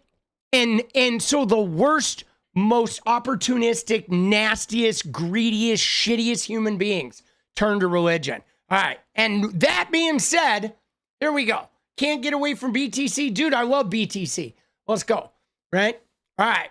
Let's go. Dude, Benny. Dude, most punchable face. Dude, him and Mike Johnson, they're the same, dude. They're both like fake grifters with grinder profiles. Host Benny Johnson of The Benny Show and progressive podcaster BTC, Brian Tyler Cohen. It's good to have you both, Brian. It's good to see you again. Benny, thanks for coming on the show. Chris, I just want to say, Chris, and I want to congratulate Brian Tyler Cohen for making it onto President Trump's Truth Social and a clip with Bill Maher where he celebrates President Trump's resounding success in the economy and the tariff war. Welcome to the MAGA movement, Brian. Dude, what a fucking shitter. By the way, dude, we're not successful. The tariff war, jobs numbers are down, inflation is up, okay? The fucking, like, dude, Jesus Christ, dude. And by the way, we should pause right here and do a little segue with fucking Trump firing the labor board chief, okay, because he didn't like the job numbers. All right? And we are, I swear to you guys, we are entering a dark night of the soul right here, okay? Because guys, what we have to deal with here is first off, the Trump admin revised their own job numbers down, 258,000. Today was like 35% lower. Okay, jobs have been crashing. I mean, and they fired a bunch of government workers. So jobs have been disappearing. People have been getting laid off. The economy is not shrinking yet, but it's also not growing what it was like a year ago.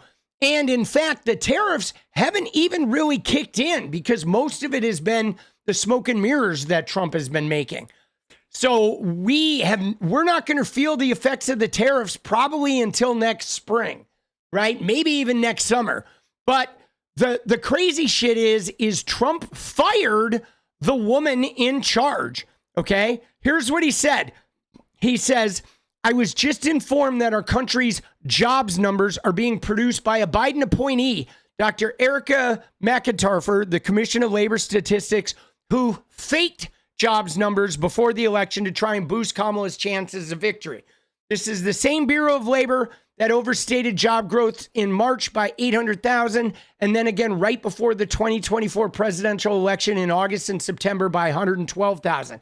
Now, by the way, can I just say that job numbers often get revised because initial data comes in, the number is put out, and then they verify all that information, and that's when they see things that were like overstated or over or underreported. So jobs numbers being revised later is a fairly common thing that happens. At least, I don't know, 2 or 3 times a year it'll happen. Okay? It will. It's all administrations. It's just always been an issue. But Trump goes on to say, these were records. No one can be that wrong. We need accurate job numbers. I've directed my team to fire the Biden political appointee immediately. She will be replaced with someone much more competent and qualified, AKA somebody who will lie for him. Important numbers like this must be fair and accurate. They can't be manipulated for political purposes. McIntyre said there were only 73,000 jobs added. A shock, but more importantly, that a major mistake was made by them. 258,000 jobs downward in the prior 2 months. Again, that happens under every admin. Similar things happen in the first part of the year, always to the negative. The economy is booming under Trump, despite a Fed that also plays games, this time with interest rates where they lowered them twice and substantially just before the presidential election. I assume the hopes of getting Kamala elected, blah, blah, blah. How did that work out, Jerome? I mean, dude, he's just fucking rambling here. But anyway, we are about to enter the dark night of the soul, guys, where we are going to have everyone in the Trump admin telling us, like, jobs are up, even while everyone around you is getting laid off. Okay? They're already telling us inflation is down when, in fact, inflation is up. My groceries are more expensive. My gas has barely changed since fucking last year. Our energy bills have not gone down. Okay? We are about to enter the phase of North Korea style information where everything coming from the government is literally flat out lies. They're going to say, like, inflation is the lowest it's ever been. 500,000 jobs were created, right? Meanwhile, like, you're going to be fucking broke. And you know what I'm saying? It's going to get ugly, guys. It is going to get ugly. Like, they've already stopped, like, collecting some of this data, okay? If you look, let me show you where it is. It's right here. This was from yesterday, right here. It says the government is literally not collecting actual inflation data anymore. They're just estimating what they think inflation is. In May of 2025, they stopped collecting the data right before the tariffs. The tariffs started getting collected in June. In May, they stopped collecting inflation data. Okay, right? Here it is. The data collected by June, no fucking data. They're literally just guessing about inflation now. They just stopped collecting that data right before the tariffs kicked in. And now, hopefully, other people, like former labor people and separate watchdogs, are fucking following this shit. But dude, it is about to get ugly, guys. It is about to get ugly. But anyway, so Benny comes in guns blazing, saying, oh, Yeah. Oh, yeah. You're a MAGA now. Dude, I want a 9-iron Benny so bad, dude. Just fucking gonna tee off real quick. Hold on. Oh! Fucking dude. Oh, shit. All right, here we go. Congratulations. I'm Look, looking for I'm the not red hat anytime. I'm not responsible for anything that Bill Maher says, and Bill Maher wants to talk to me. I'm happy to listen. Benny, why does Brian have to be part of MAGA to be okay? He doesn't. But why does it matter? Because Benny is a cuck bitch, okay? Who, like, look at how smarmy he is. Hold on, though, guys. I got something special for you. Because let us not forget Benny, the Christian, okay? Let us not forget Benny, the Christian. We got to remember this, guys, right here, okay? Hi. Hello, Alina. Hi. Hello. Nice to meet you. I'm a big fan. Well, nice Big to meet fan. you. I'm a fan. You're the one saving Trump. You're doing more important work than me. America, not just Trump. And I agree with everything you just said. Yeah, look at that. There's the state attorney for New Jersey who didn't get the job, but daddy's made her the acting one. There's Andrew fucking Tate, the rapist and human trafficker, and a little Benny Johnson here celebrating each other on the Benny Johnson show, no less, right? The Christian Benny Johnson hanging out with fucking Andrew the rapist. All right, so just so we're reminded of who these guys are, all right? Who they are. To you so much. To have it be that you are pro-MAGA or anti-MAGA. Well, first off, it's the freedom movement and the America First movement. The freedom movement? The freedom, you're free to deliver a rapist baby. You're free to get thrown down on the ground and fucking taken to an ICE detention facility if you're brown skin, right? The freedom to have, like, dude, so much freedom. The freedom to be sued, like if you're Harvard or Columbia, to be sued by the president. The freedom to be threatened with lawsuits. The freedom movement. Oh shit, dude. The freedom to kick somebody's ass. To kick some fake Christian ass, maybe. I think that it's something we can all agree on, that America First is something that you should be. If you live in America and love this country, then it's something that you should want to be put first. President Trump's tariff policies do that. President Trump's economic policies do that. So many of President Trump's border policies do that. And President Trump's law and order policies do that. And I assume that's the topic of this segment. But that's something that we can all agree on, right? Safer streets, a safer place to live, no more rapists or child smugglers. No more rapists, Benny says. There's going to be no more rapists, guys. You hear that?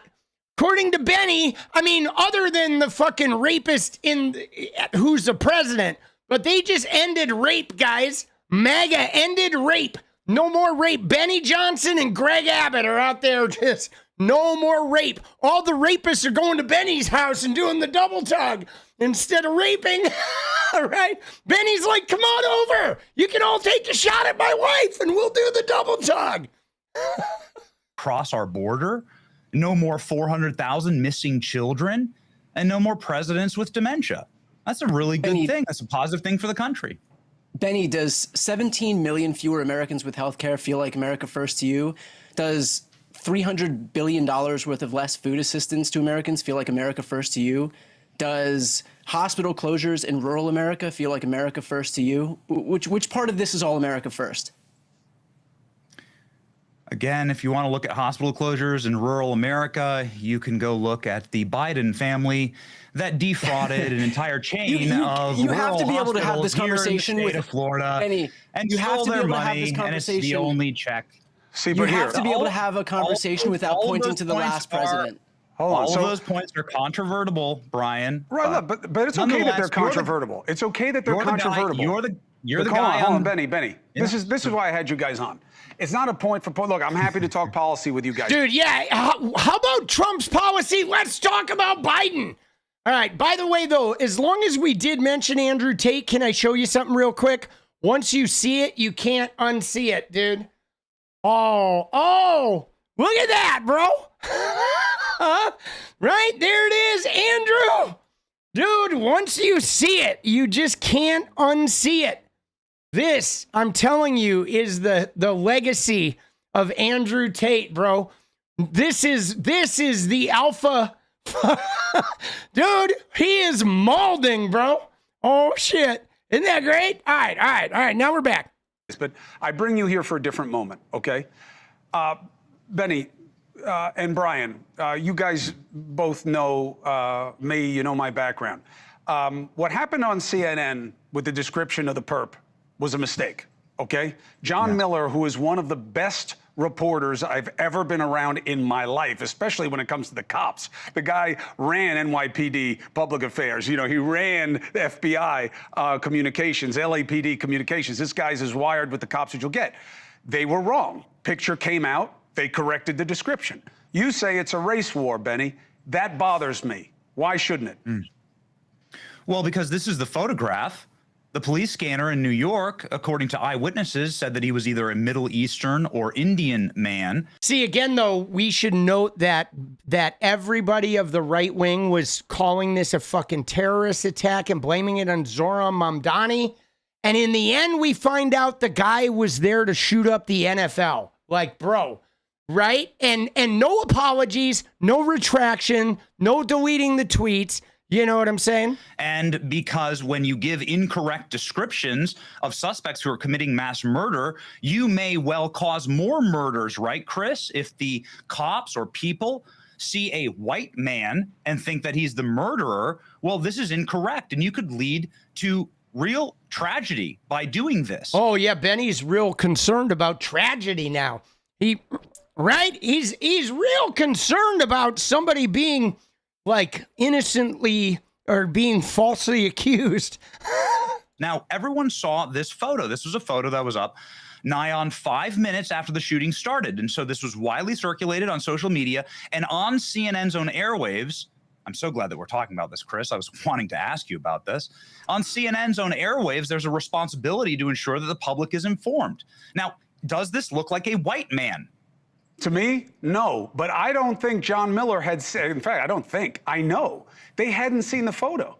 That's why I didn't understand it. And then they corrected the photo, Chris. But then they corrected the description. He says this photo's gone out to, if you watch the clip, and I have, right, you'll see that he tells Aaron Burnett that this photo has gone out to all the police officers, and he's describing who this individual is. This was widely circulated on social media. But Benny, you so if said he's describing this photo, you have to assume he's talking about this photo. Benny, you said they no, want a race war. No. I didn't say that. Hold on. I said that when you're doing something like describing some. Dude, Benny is so despicable, bro. He's fucking disingenuous. He is a fucking liar. He is a fraudster. He is a manipulator. Like a high degree manipulator. You know what I'm saying? Like, dude. Individual who's perpetrating a mass shooting, you should get the description correct because it could save lives. And I think that CNN has a responsibility I'm fine with to that. do Of course, the guy was, the guy didn't hurt anybody else. He was already dead. But CNN wants a race war, and they're begging to get it. He did kill 5 people. He killed 5 people, right? So I understand that he did it, but I'm saying that that's not what it was about. I just feel like this is part of what I'm talking about, Brian, and we've talked about this before. I'm not just targeting Benny. I invited him on the show because I respect his platform. But I do believe Dude, I don't respect Benny's platform at all. And let's see the Benny tweet here, okay? Benny fucking Clonson. All right, let's see what he is. Race war. So here's what he posts.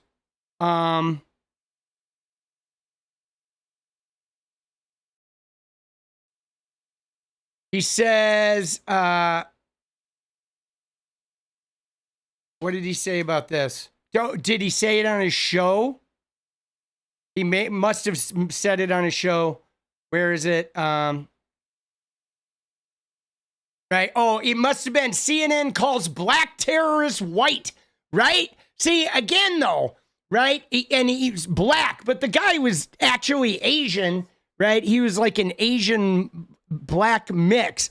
But look at his whole thing, though. His headline CNN calls black terrorist white, right? So who's doing the race baiting here, right? You know what I mean? Like, the fact of the matter is CNN or any news network will often rush out there and say something about the perpetrator, and then they end up being wrong and having to correct the information.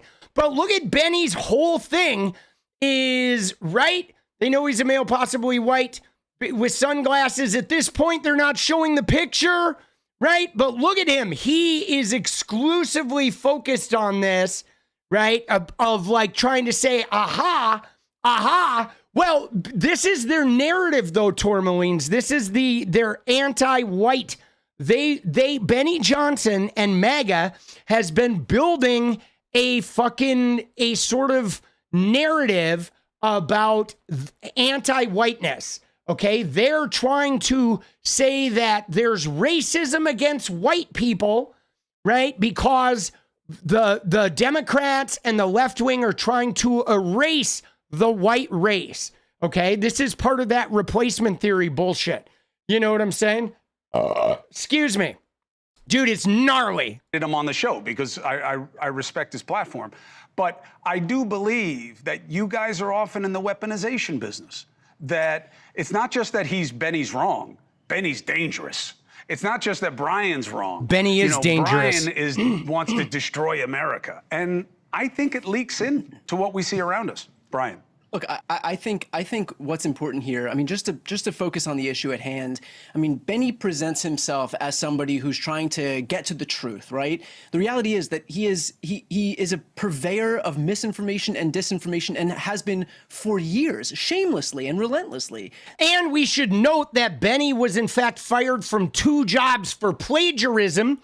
So lying and being untruthful and passing information that is not his is like part of his repertoire. I mean, he's been a conniver and a cheater and a sneak from the very beginning. This guy said that the 2020 election was rigged. He said the 2022 election was rigged. He said the FBI admitted that Mar-a-Lago documents raid was over nothing. He said a deep state cabal engages in predictive programming by showing shows like The Simpsons to announce their satanic plans to the world.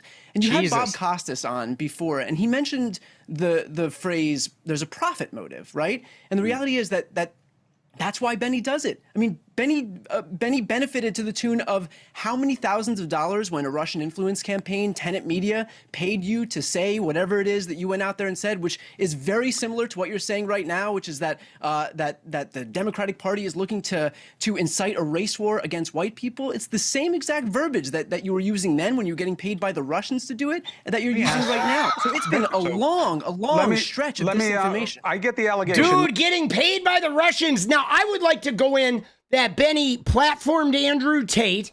Okay, Benny got paid by the Russians. Okay, Benny is like, he is absolutely in the misinformation, right? Misinformation business almost exclusively. Like, my God, dude, he puts out shit that has no basis in truth. Like, completely unverified. Let Benny give a response. Then I want to go to break. I want to keep talking to you guys if you have more time. But Benny, please respond before we go to break. So first off, on the Russia allegations, the DOJ and Merrick Garland said that there was absolutely no Russian money exchange. We were doing business with an American company. That investigation, as far as I know, is still ongoing. Benny's like, wasn't me. Wasn't me. And what you've just said there is defamatory and libelous. Oh, now, it's not defamatory and libelous. Well, it can't be libelous, you dumb shit, because it's not on paper, right? Defamatory. He threw in the libelous. Benny doesn't even know what libel fucking means, bro. Dude, crack a fucking thesaurus, you fucking dumb shit. Yeah. On the question, oh my God. That Tenet Media paid absolutely you, Tim It absolutely Pool, is and 2 other defamatory, people. Dave and Rubin. libelous, and Merrick Garland has personally cleared us all of wrongdoing, myself, Tim Pool, and Dave Rubin. But Let me ask you a quick question. You're saying that I want to stoke a race war. Well, Zoran Mandami, who wants to be the mayor of New York City and is the odds-on favorite mayor of New York City, Democrat candidate for mayor, says that he wants to tax white people more. Are you? This is bullshit. Dude, we're going to debunk this right now. Fuck you, Benny, because here's what Zoran Mamdani said. Okay, Zoran Mamdani didn't say specifically, oh, we want to tax white people more.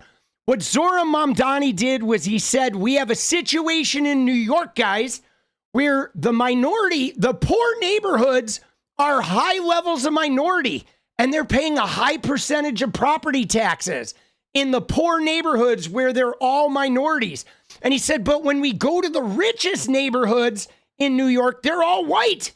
Okay, and those people in the white wealthy neighborhoods are paying a lower percentage of property taxes. Now, Mamdani's point was twofold. Was one, why is our real estate split like that? Why are the wealthy neighborhoods all white and the poor neighborhoods are all minorities? That, for starters, that's an indicator of some systemic issues with our fucking our real estate system to begin with. And secondly, why is the wealthy neighborhood that also is all white, why are they paying less property taxes as a percentage than the poor neighborhoods that are minorities? So the point isn't like we're just going to go find white people and tax them. The point is that our wealth is divided by race, with white people having it and the colored people, the people of color not having it, right? And the fact that the white people that have the money are paying less property tax. WTF, bro. Okay. You in favor of that, Brian?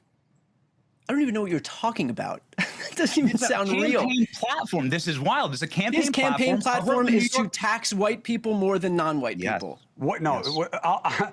In the awkward position of defending Zoran Mamdani, I'm going to go to break. But he didn't say tax white people more. He said we have to look to shift the tax burden to whiter neighborhoods that are more affluent and shift the burden from lower income benefits. Look, it didn't play well. Benny's right to jump on it, but I got to correct the record, even though I don't cover the race because my brother's in it. Benny's still hot that you said Russia paid him off when it was Tenet Media. Benny, let's just do this. Let's put a point on it so that I can ask you guys about something else. Did you know that Tenet Media got money from Russian operatives that was then used to pay you guys and other commentators? Did you know that, Benny? No, Chris, and in a full report and a public disclosure by Merrick Garland himself, but also by the FBI. Dude, he keeps talking about Merrick Garland. I mean, what we have to point out about the Russian guys, the Russian money with this Tenet Media is this, is each of those guys, you got Benny Johnson, you got Dave Rubin, which, by the way, right, you ready? You ready for this? Can I just show you something here? Because fucking Mr. Dave Rubin, right? Dave Rubin, former fucking, right? Yeah. He doesn't like me. All right, because we had a little chitty chat about this Russian money. But can I just say that the thing about the Tenet Media was Tim Pool, Dave Rubin, Benny Johnson, they were getting hundreds of thousands of dollars per week. It was like millions over the course of a year, an insane amount of money to make content that like had no audience. Okay, it wasn't like they were making content for a YouTube channel with like 20 million subs. It was making content for a tiny fucking YouTube channel, okay, that had no fucking subs. And the guy behind this, the person that was like the benefactor that was supposedly paying all this money, if you Googled him, he had no history online, okay? He's a billionaire funding news media people in America, but when you Google him, he has no digital footprint. So they knew that that money was coming from dark money somewhere, okay? There's no fucking way that any of us in any type of media, social media existence, we know that everybody that comes into our realm has a digital footprint. Okay, if some advertiser comes to me and says, I want to give you $1 million, and I do a Google search and they don't exist, I know that money is coming from fucking somewhere like down and dirty. Okay? You know what I'm saying? Like, there's nobody in digital media that has zero fucking footprint. There's no billionaire in the world that has zero digital footprint. It's just not possible, guys. Okay? It's fucking horseshit. Who contacted me and told me that I was the victim of a crime. Merrick Garland cleared all creators and hosts of wrongdoing, including myself, Tim Pool, and Dave Rubin, along with other hosts. Now, I always thought what was interesting about it was that they thought that the programming that you guys were doing anyway was good to advance the division cause in America that they covet. What do you think of that suggestion? I was never told once, and never did once, and never will for the rest of my life follow orders from anyone. He's not saying you followed orders, Benny, you fucking closeted fucking weirdo. He's saying that the Russians went to you because your content was so divisive that they were trying to divide and fuck up America. And when wanting to do that, they're like, yeah, this Benny Johnson guy, we want to fucking go with him because his content is already doing that, right? But Benny's like, oh, dude, you got my Grindr password. Oh, fuck. What I say on my show, I own 100% of my company, and I own 100% of the words that I say. I agree. I'm saying that's what I always found interesting, that they were willing to pay for you what you wanted to say anyway, because I think they liked the effect of it. But let's talk about how it channels into our daily Chris, life. Can I ask a quick question then to Benny's point of him owning 100% of the words that he says? I brought up a bunch of lies that you had said before, like the 2020 election was rigged, the 2022 election was rigged, that the Mar-a-Lago raid was over nothing. Do you own all of those lies? Well, those are opinions. Those are opinions, and those are my opinions. And yes, that the 2020 election was rigged, and the 2022 election was rigged, and that the Yeah, FBI Mar-a-Lago documents could be raid was wrong, over but it's nothing? still Dude, those are opinions. Like, come on, bro. He doesn't fucking say that's his opinion.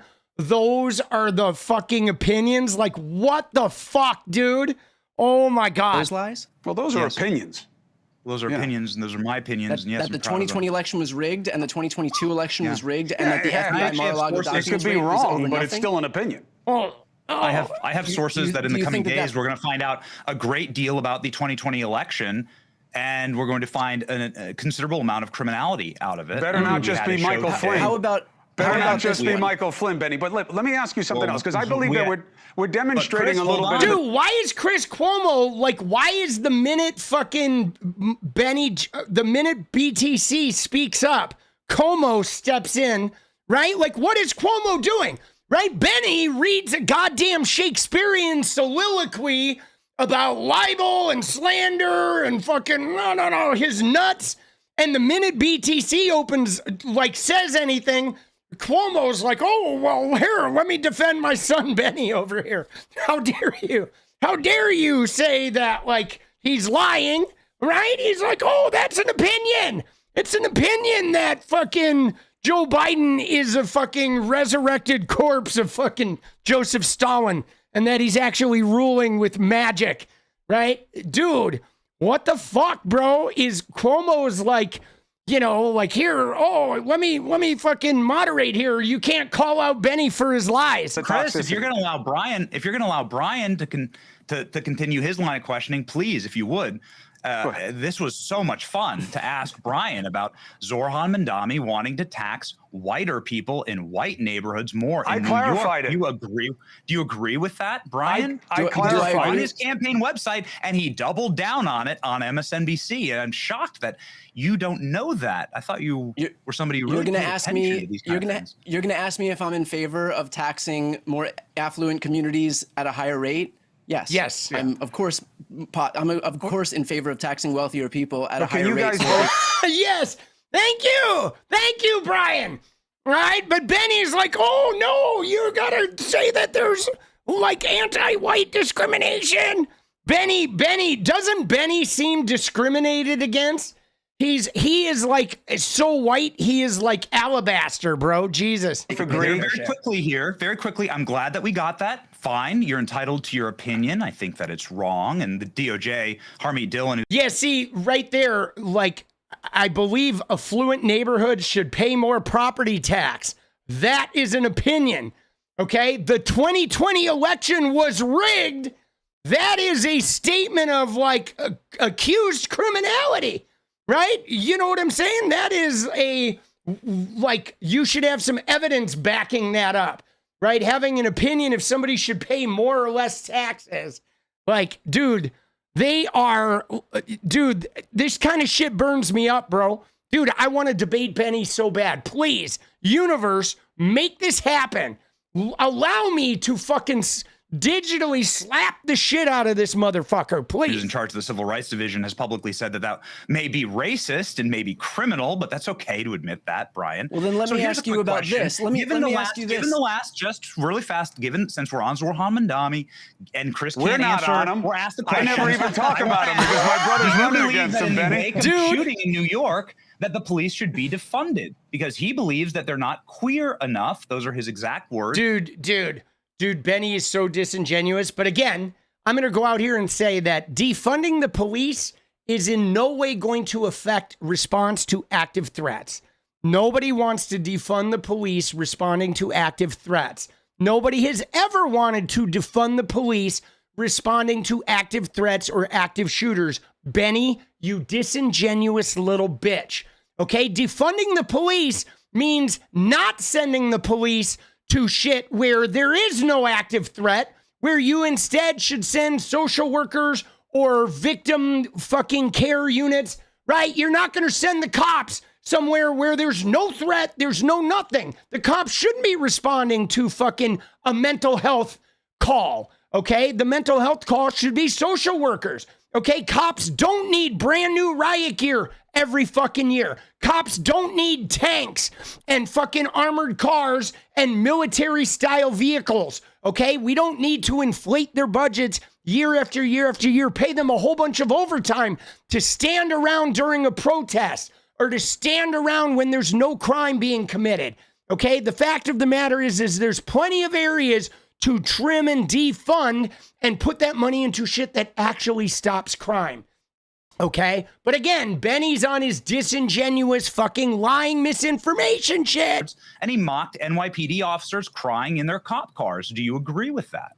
Do I agree that we should defund the police? No. Let me ask you a question. No, then. wait, hold on a second. I don't want to hear any more of your questions. Do you adhere to your words from September of 2024, Benny? I want to ask a question. Here's why, Brian. Last one, Chris. Brian, here's why. I promise. This one's a good one. Dude, well, he doesn't even get to ask any questions, dude. What kind of fucking debate is this? Cuomo. Dude, get out of the way, dude.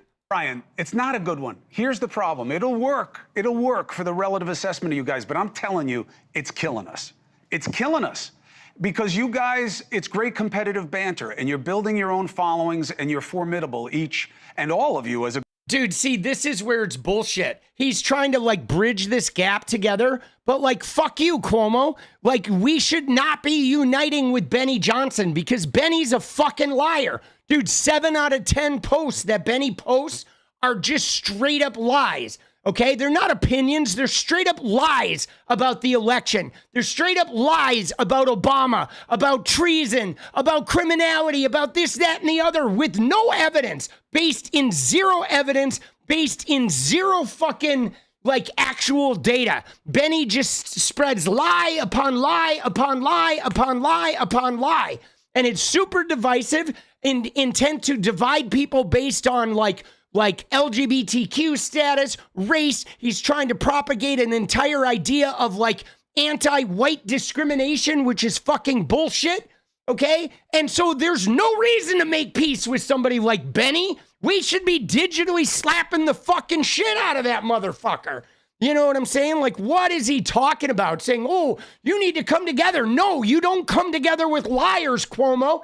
And maybe you're just not used to this because your fucking brother's a sex predator. So maybe you're too used to believing liars and making friends with fucking sex predators and spouting this fucking bullshit. When like, no, we need to fucking give a beat down to these people that are spreading disinformation campaigns. All right? Like, come on, man. But I'm telling you, it is straining what we are supposed to be focused on, which is what are the common concerns. I'm telling you, nothing escapes. That Cincinnati fight that happened, the assault on the ground, I would have bet. Dude, first off, with the Cincinnati fight, okay, with the Cincinnati fight, dude, that white guy slapped a black man in the middle of this crowd of fucking people, bro. Like, you know what I mean? Like, no offense, I'm not defending the ginormous fucking crazy, like, whatever beatdown. But if you are getting in an argument with somebody of any race or creed, and there's like 30 people around and you fucking slap somebody in the middle of that crowd, somebody is getting their fucking ass beat. Like, why would that guy have slapped that dude? Like, you knew shit was gonna go off. They're yelling. There's a crowd around. What the fuck are you doing? Dude, that white guy fucking slapped the black dude, and then they got their asses beat. But like, bro, why'd you slap him? Why didn't you just walk away, man? There's a whole crowd brewing there. You should have just walked away, dude. You should have just put that little fucking white ego of yours in your pocket and just walked on out of there, bro. But dude, the slapping is like crazy. But part of this, though, guys, is Trumpism, okay? There is racial tension, hate crimes go up, fucking domestic violence goes up whenever Trump is in office because Trump sows chaos. He's got masked marauders running around attacking brown-skinned people on the streets. You know what I'm saying?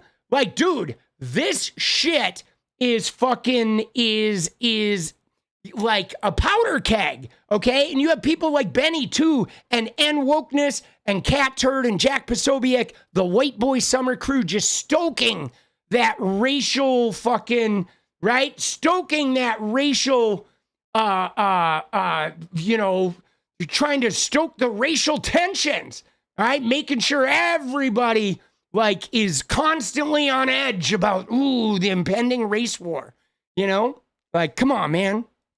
Anything that I own, that it was immediately going to be made into, hey, you know, if you flip the races, everybody would be upset about this. But when a bunch of black people beat up a couple of white people, nobody seems to care. When, you know, Benny, Brian, that's not the way regular people think. Regular people think a group of anybody beats up a couple of anybody, it's a problem. People in their ordinary lives don't make things about race. We make it about race in the media for advantage. And do you guys worry? Benny, do you ever worry? But see, one thing you'll notice, though, guys, like in watching this video is horrific. But one thing you'll notice is they're not just beating up all of the white people, okay? This shit was focused on the guy who fucking slapped and then the people who got involved after the guy who slapped. You know what I'm saying? Like you don't see everybody just grabbing every white person in the camera frame and fucking, you know what I'm saying? Like fucking, you know what I mean? Like they're turning this into something that it's not actually is, okay? It's, you know what I mean? It's like totally focused on that guy who fucking slapped the dude. And then, you know, he paid a severe price for that. Man, I may be breaking something here that I can't fix. But I mean, look at this guy. There's a white guy in the middle of this thing, and nobody's attacking him. You know what I'm saying? You know what I mean? There's like, I mean, they're selling this thing as something that it's not exactly. And I've been to Cincinnati many times. It is a very culturally diverse city, and it's an amazing city. It's an amazing place. Maybe getting people angry at people, and it's going to get out of control. I'm making them too angry. Do you ever worry about that? By bringing light to what happened in Cincinnati, where a middle-aged couple was beaten savagely in an attempted murder. Did you see the woman, Chris? A middle-aged couple? You mean where a guy who fucking physically assaulted a stranger and then he got his ass beat afterwards? Right? A middle-aged couple? The guy hit the dude. He fucking assaulted that guy. And then unfortunately, after he assaulted that guy, he got his ass rocked. But like, dude, don't fucking assault the guy. You know what I mean? It ain't rocket science. Who got punched? She's probably the age of our mothers, and she got punched and leveled on the ground. It could have been anybody's mom. She's actually a single mother and a small business owner in Ohio. Here she is on the screen. She's knocked out cold. I'm not. Dude, that guy, you see it. That guy fucking throws the first punch. Benny, I'm not telling you, do you think it's wrong to punch a lady in the face? That's not what I'm saying. That's not the attention you brought to it. No. Of course we covered it. Nobody but that's covered not the point. it. There It's were about no stories how about it was covered. Of course there were stories about it here at News Nation. But that's not the point. The point is how it's covered. Why is the race relevant? News network. Why is race relevant? Why do we have to make it? See, again, there's white guys all over the scene here who are not involved in this fight. Okay? They were, even the crowd that was fighting here, they were not just attacking every white person. You know what I'm saying? Like, relevant. Why do things have to be weaponized? That's what I don't understand. Sure. Well, the DOJ has said that this may look like a race crime, and it may have looked like targeting, and so there may have been an element there. And it was confusing to people online because there was no authority saying anything about this. Now, if you check the actual crime statistics, you'll find that in this area of Cincinnati, crime has tripled from 2023.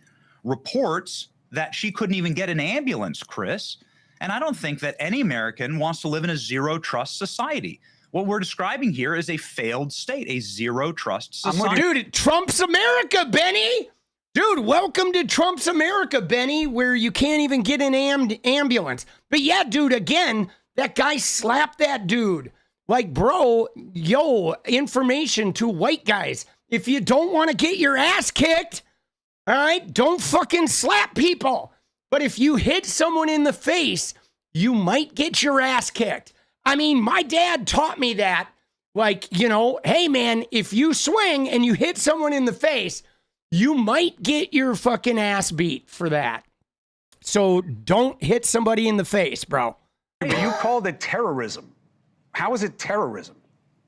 I called what happened in New York terrorism. Oh, I thought you called what happened in Cincinnati terrorism. All right. Good night, baby.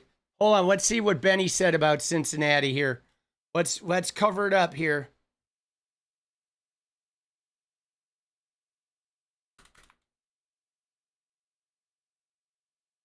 All right.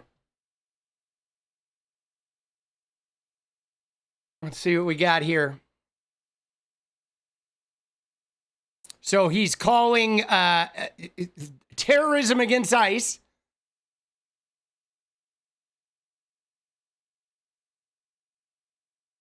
So he did not call Cincinnati terrorism, but let's see what he said.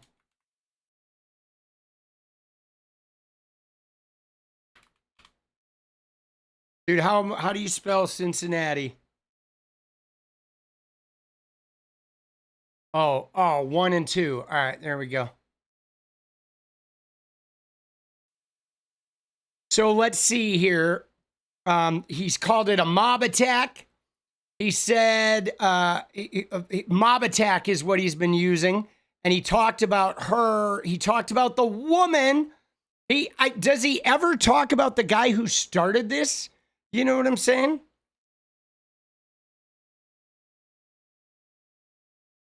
He keeps calling it a mob attack. A hate crime is what he called. So he's not said it's terrorism, but he said it's a hate crime, right? And he says here, if the races were reversed, so he's basically in calling out race here, saying, oh my God, right? When white people hurt black people, it's a capital crime. Now, to be fair, though, if a mob of white people like grab a black person, there is some history in America around that we have to deal with, right? There, you don't with white people. But as you see, right, he says the black mob assaulting the white couple, okay? But again, he never in his reporting is indicating that the assault was the white guy. The white guy assaulted that black guy, and then all hell broke loose, and a bunch of people jumped in and started kicking the shit out of the black guy. He's using the word thugs, which is a racial fucking indicator, okay? And then he's saying, right here, he's saying the post we've seen does not depict the entire incident. So now he's saying, oh, wait, there's more, right? So it's not just the white guy slapping the black guy, right? He's like, let me go put my KKK hood on and get back to you with this, top secret stuff that happened before this was recorded. Of course. You know what I'm saying? But he keeps using the word thugs, which is racially charged. Okay? Right? And he doesn't seem to show a lot of the white guy hitting, right? He never once mentions the white guy starting the assault. Okay? But again, all very racially charged there. Terrorism. I think that what happened in New York was terrorism. Well, terrorism in New York, I give you, because the guy seemed to be advancing a political agenda, but not in Cincinnati. That's right. That's right. It just seemed to be bad people on the street in a group. Mm-hmm.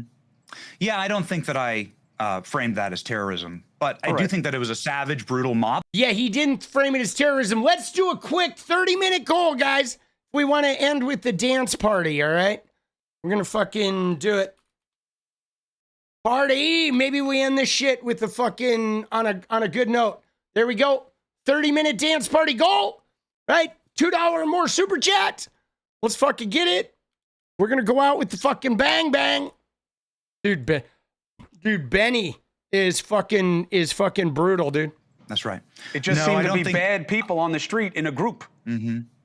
Yeah, I don't think that I framed that as terrorism, but I do think that it was a savage, brutal mob attack. Yeah, I agree. That took advantage, and nobody wants to live in a zero trust society.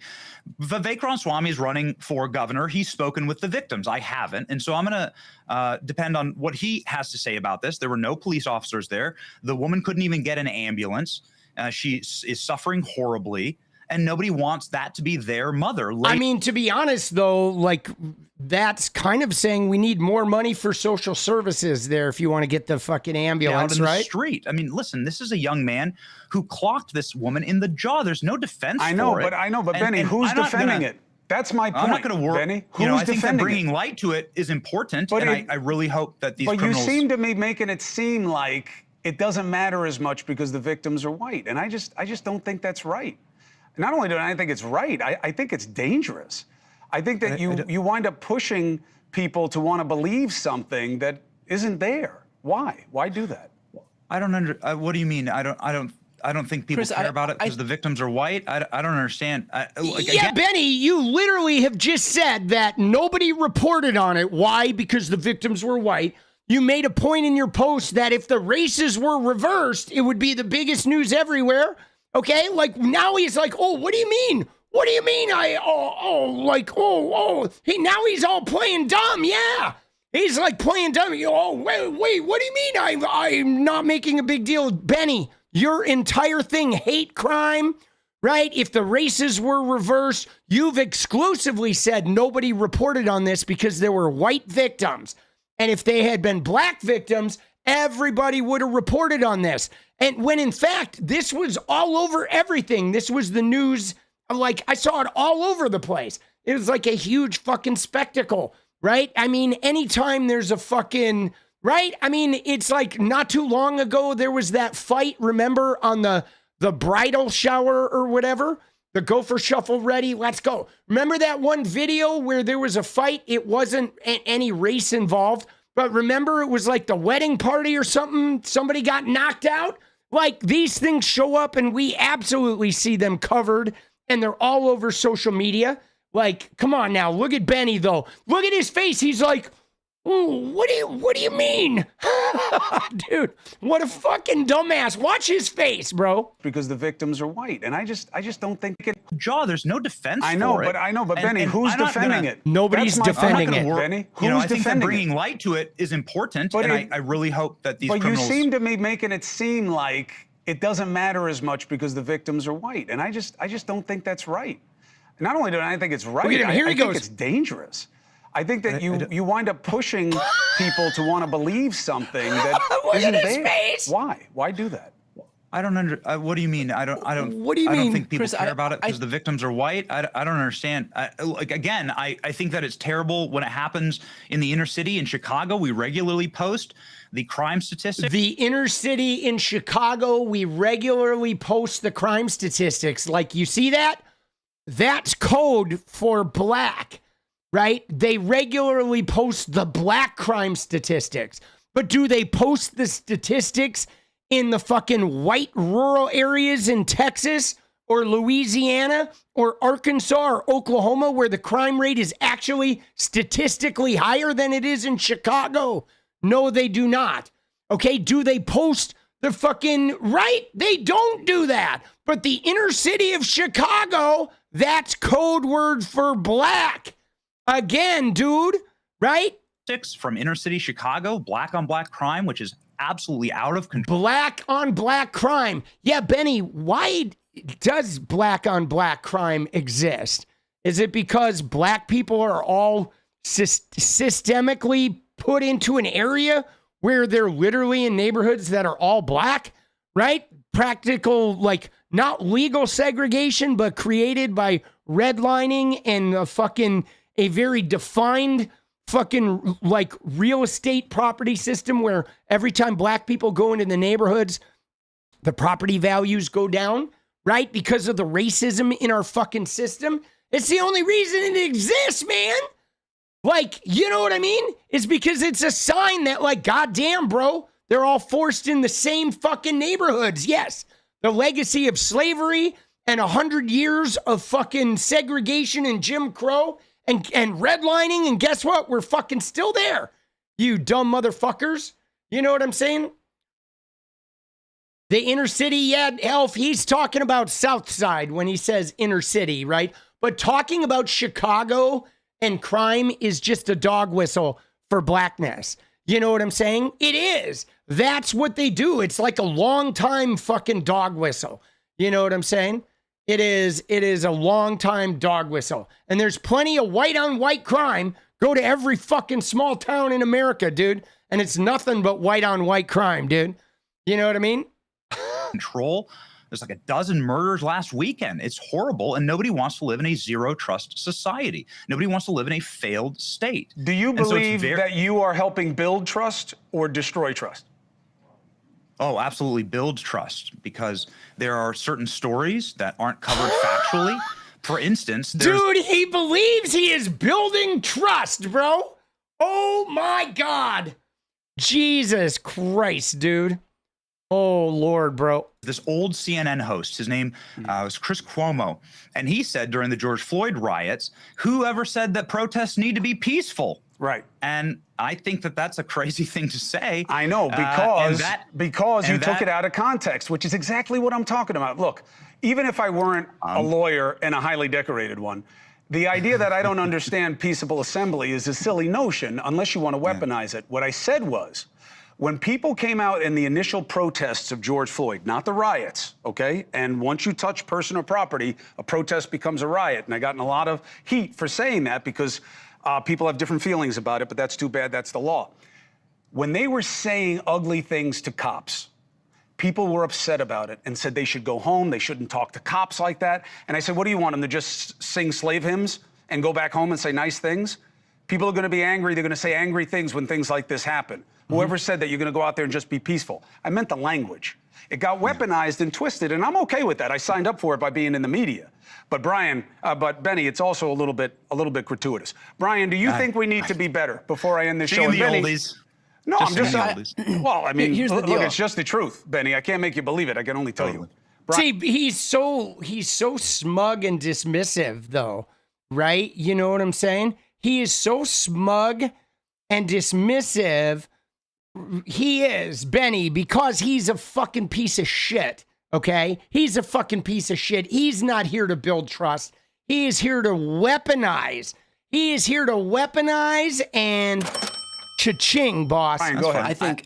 I think Benny knows what he's doing, and Donald Trump is a demagogue, and this is what the right does. The right knows exactly what it's doing. They'll play dumb, like Benny's doing right now, and pretend that race doesn't factor into what they're doing. They expressly exploit divisions within communities, within colors of people. That's why the right has gone after black people, and then they've gone after gay people, and now they're going after trans people. They will other people. They will attempt to otherize everybody so that they can keep attention off of. I think it's because it works. I think you got your slice too, Brian, who are going after Jews. Dude, nobody's going after Jews. What the fuck, bro? Cuomo thinks like people who are pro-Palestinian are not going after Jews. Goddamn you! You fucking piece of shit! Dude, what the fuck, bro? They're going after Netanyahu. They're going after war criminals. They're going after fucking people shooting hungry people and starving them to death. But nobody's going after fucking Jews, dude. Goddamn, Cuomo, all the Jews voted for Mamdani in New York, you fucking clown. No, none of them voted for your brother except the Orthodox Jews, right? Who somehow became convinced that just because Mamdani's Muslim, it's going to be this craziness. But like, dude, what the fuck is he talking about, man? Well, I mean, I don't Not go you, after. but I'm saying there is a part of the left wing that is highly anti-Semitic. Not Sure, just and I think- anti-Zionist, and I- anti-Semitic. And look, I think it's wrong, and I don't do it. And I wish I could say the same thing for the guy on the other side of the screen. I think we got to be better, and that's why I wanted you guys on. I got to jump It's like because wild. unlike podcasts, it's wild to hear. unlike It's wild to hear podcasts, Brian Tyler Cohen represent this worldview that is currently celebrating Luigi Mangione. You know, I was out in. No, he would never do that. He would never Again, do I that. don't- I'm- That I'm guy is also a not celebrating murderer all Luigi day long. Mangione. Murderer all day long. Everybody been knows to- that. But Benny, no need for cheap shots here. You're always welcome to have Dude, time. now Benny just jumps in on Luigi Mangione. Now, I'm definitely to the left of fucking Brian Tyler Cohen. And I mean, I'll take the argument about Luigi Mangione, okay? Because Luigi Mangione, did he break the law and commit a murder? Absolutely. Now, when you commit a murder on somebody who's committing 100,000 murders, does that change the tenor of how we feel about the murder? Because, I mean, there is legally sanctioned murder. Cops do it. Fucking military people do it. Okay? You know, there are stand your ground laws where if somebody breaks into your house, you can legally murder them. Okay? Now, the thing about this is to talk about Luigi Mangione, I don't think anyone's saying, yeah, we just want murder all over the streets. But like, bro, when we pay for healthcare and that healthcare gets denied by the company specifically to enrich shareholders, who many of whom are like you, Benny, they're rich fuckers who are just fucking cranking the riches, getting this big money from Russia and then buying healthcare stocks while we're dying. Okay, so when a company kills 100,000 people by refusing to pay for their fucking healthcare that they paid for, and that person gets murdered, but the only crime to you motherfuckers is the dude who executed the CEO, but you don't consider the 100,000 murders of fucking padding the pockets of the shareholders.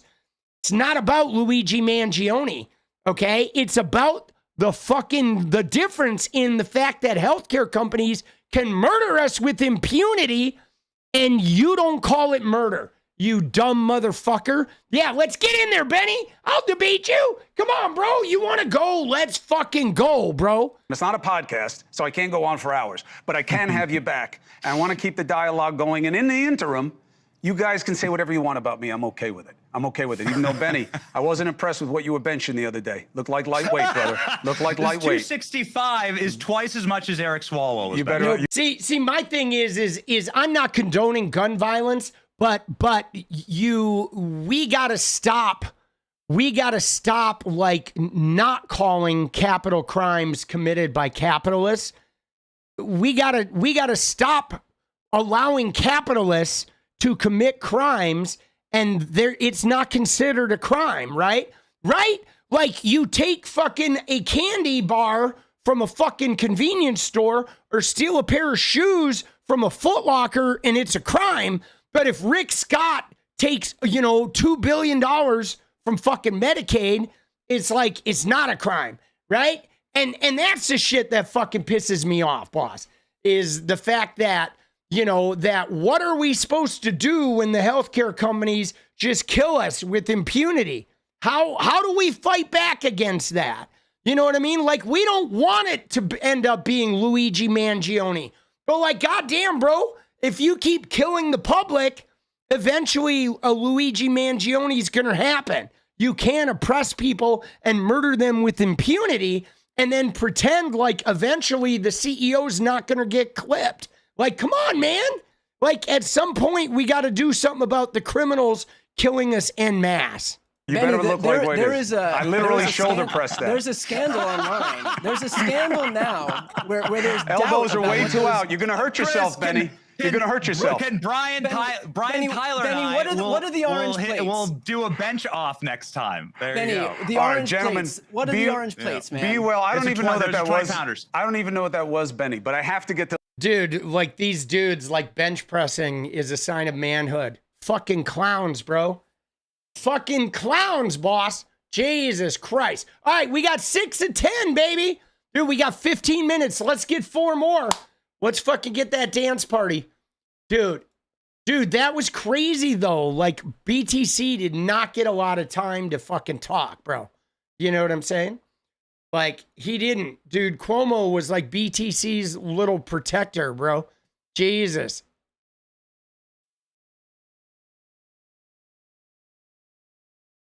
Oh, shit. Look at this. Las Vegas tourism, sharp decline. Visitor numbers down 6.5% in May and 11% in June. Gee, I wonder why, guys. Gee, I wonder why fucking tourism is down. Dude, tourism in America is going to be so down. Everywhere tourism is down. Why? Because fucking nobody wants to come to America, boss. Right? They don't. Like, nobody's going to fucking... Tourism is going to... Right? Dude, Vegas is collapsing. Oh, shit, bro. Dude, it's... Oh, my God, bro. It's empty. That shit is empty, bro.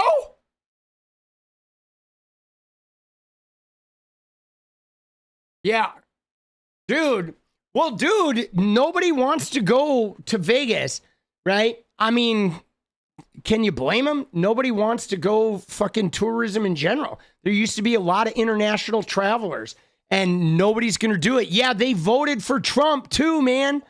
They voted for Trump, right? They voted for Trump, but at least, you know, with you're going to fucking, you know, you're going to have no tax on those tips, right? Up to 25 grand. You're going to get a tax credit at the end of the year for your lack of income. Oh my God, dude. Dude, I'm literally not like, I'm not taking any trips. I am going to LA in a month. Okay, I am. I'm going to LA in a couple weeks. A month from now, I'm going to see Oasis. All right, so I am taking one fucking trip to LA, but that's it. Other than that trip to LA, I'm not really traveling. Right? I don't want to during Trump's term, dude. Fuck that, bro. I don't want to deal with their fucking bullshit. Dude, and like, you know, the fact is like I don't want to die in a fucking plane crash. They literally just started touring. This is their first tour in like 20 years or whatever, right? But all right, let's look at this Benny clip here. This is Benny from 11 years ago, Benny Johnson, okay? He went to the University of Iowa, and he worked for a tech company, and now he's a reporter. This was right before he got fired from BuzzFeed for plagiarism, okay? He's the viral politics editor at BuzzFeed, and he got fired for being a plagiarizer. Let's go. Go for shuffle. Let's go. Dude, 3 more, guys. 3 more. 12 minutes. Let's get it while we're watching Benny, dude. Fuck these guys. Let's end with the dance.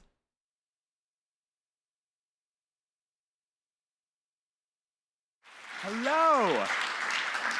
Hello. This is crazy because look at how worn the carpet has already got. This carpet was in perfect shape yesterday. And people have been just jamming on it.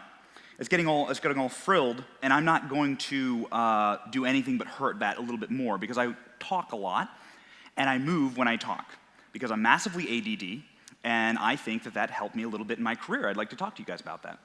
Also, you can see how fast the world changes. The title of my speech has actually changed since this morning when I gave them the title of my speech. So I'm sorry about that. Find your inner scientist. I consider myself to work in a laboratory. I work in a big, beautiful, wonderful, largest, most exciting laboratory that's ever existed on the planet, with more discoveries than the human mind could have conceived of. And that laboratory is called the internet. think of all of the great success stories. I don't want to brag, but my laboratory has had so many success stories, you guys will not be able to believe, like, your eyes. Watch the success stories my lab's had. It's Friday, gotta get down Friday. Dude, what the fuck, dude? He's fucking... I'm muting this because I don't want to get copy struck, but... All right. He is super cringe. Super cringe, bro. I don't even know what he's fucking talking about here, bro. Girl? Right? I don't even know what he's fucking talking about. Gangnam Style. Right? I mean, what's crazy about it is how he got fired for plagiarism, and then he got fired again for plagiarism. Dude, let's go! Love 2, that's 8. 2 more, guys. 2 more, and we dance. 10 minutes left. Not as good. Right? Did he invent the internet? No, he did not invent the internet. Everybody in the crowd is like, what the fuck is this guy talking about? Right? He's talking about memes, yeah. Right? Memes. I mean, when you think about it, though, this is part of how they're spreading disinformation is through the use of memes, through the use of like comedy, right? Using funny clips and fucking, meme culture has been one of the ways that Donald Trump has reached young people, right? And right-wingers. Dude, let's go, Will. 9 to 10, baby. Let's go. Sorry if that ruined your day. And I was like, all of that, I was expecting most of the crowd to leave at that point. Like, 'cause that's too much internet for one person to handle. But I love that laboratory. But I love a laboratory because I consider myself a scientist, and that's because I was a scientist for most of my life. There it is, When I went to baby. the University of Iowa, I got an organic chemistry degree. And that's what I didn't go to J school, sorry. I didn't go to writing classes, and I didn't take a single poli-sci class. But I'm now a political reporter for BuzzFeed. So how do you make these kind of leaps? He's a political reporter for BuzzFeed. Right here. There it is. Right? BuzzFeed writer. Okay? This was fucking shortly after that. BuzzFeed writer Benny Johnson fired for plagiarism. Right? Yeah, I don't believe he was a scientist. Are you shitting me, dude? No fucking way, bro. He may have carried some beakers and shit while he was at the motel with his fucking grinder hookup, but like, there's no fucking way. He's like, you want me to slide a beaker over it before you fucking bang me? That's what he says, dude. Oh, but look at that. BuzzFeed writer Benny Johnson fired for plagiarism. The news and entertainment website BuzzFeed has fired the writer Benny Johnson after its editors say they found he plagiarized others' work 41 times. Okay? Benny Johnson, a review of more than 500 posts revealed dozens of instances where he copied sentences and phrases verbatim from other websites. So he was just out there just completely straight plagiarizing in his writing, okay? Complete plagiarism. And then Benny Johnson, he got fired for plagiarism again.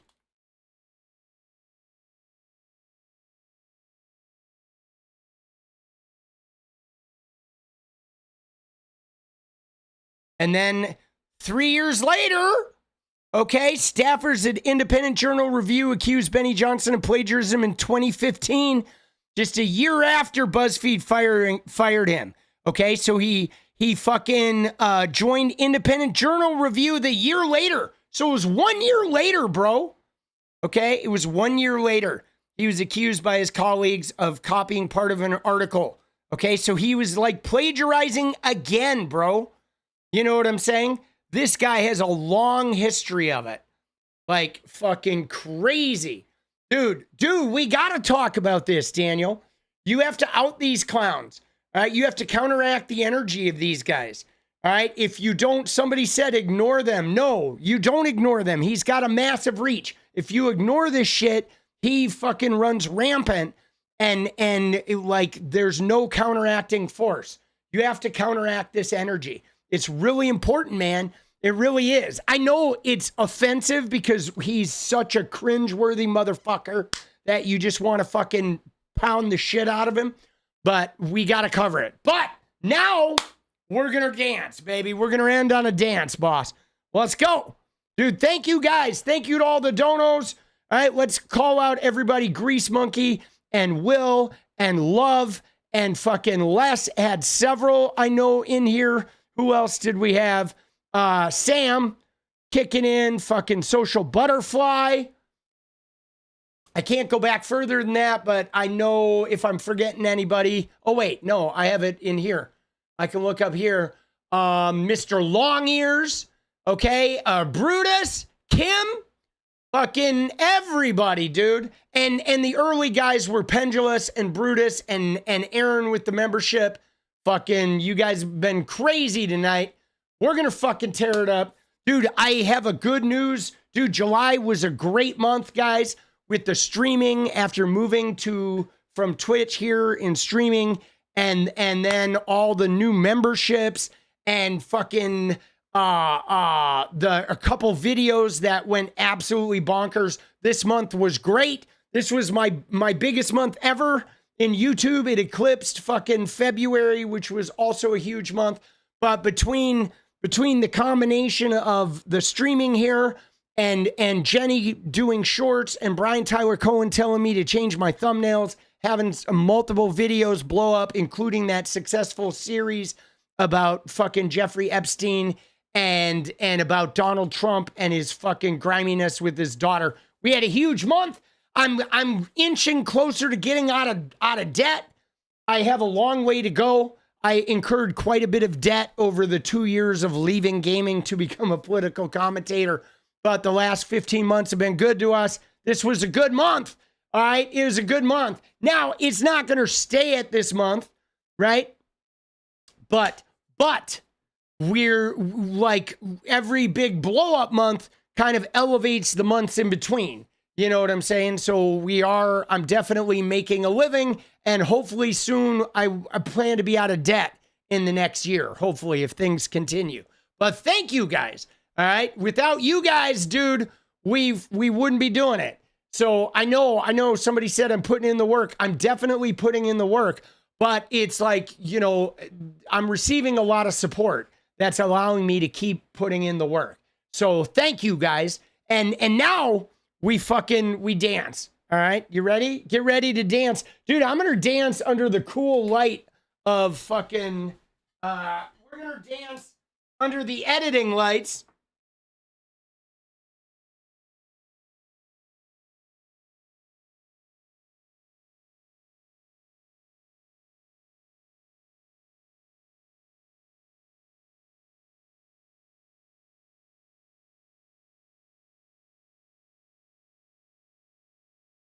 I had to think about what hook I was going to put the hat on.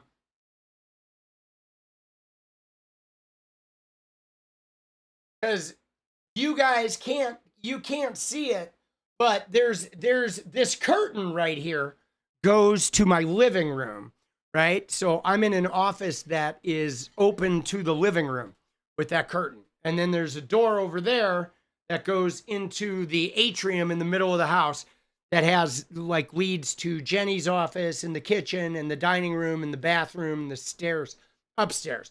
But above this like archway is a wood rack that has all my hats, my hat collection. And so, but there's like multiple hats on each clip, right? Your bestie loved a video. Let's go. Let's go. Love it. Love it. Here we go. So I had to think for a minute which hat I was going to cover, but we're going to go out. A little deja vu, baby. Oh, our favorite fucking Swedish artist. Atrium, yeah, we have a thing like a house. We have like, there's a room in the center of the house that feeds all the spaces except the living room. And it's like a central space.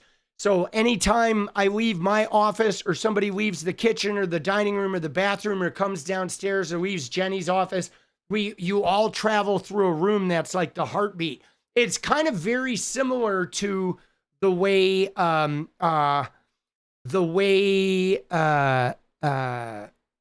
do you call it? The houses in San Francisco, fucking Victorian houses had that a lot, where there would be central atriums that feed all the spaces. It's really common. And we live in a craftsman home from like 1912 that is designed very similar to a Victorian, where it's like skinny and long instead of square. It's like a skinny, long Victorian craftsman with the kitchen in the back. And it's got that, it's one of the reasons why I was attracted to it. Plus, there's like huge windows in every wall, okay? And so it has a lot of natural light that changes over the course of the day. And we added skylights upstairs, so there's even more natural light. It's really crazy. And it has like 9-foot ceilings. Everything about it is like, I fell in love with it when we walked in here, even though it was wrecked. But yeah, it's pretty amazing. I like that style of living. All right. I have not that many hats. I mean, I probably have like 20 or 30. Bryce gave me a couple extras. And I love Tabitha too. She's amazing. I am getting another one. I'm getting a fucking Seattle Mariners hat shortly as well. All right, you guys ready? I'm ready, dude. Let's fucking go out with some dancing, baby. You gotta groove it. You gotta groove that shit. A little deja vu. Let's get into it. I do love this song. Thank you, guys. Let's go.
Deja vu.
guys tomorrow. Good night.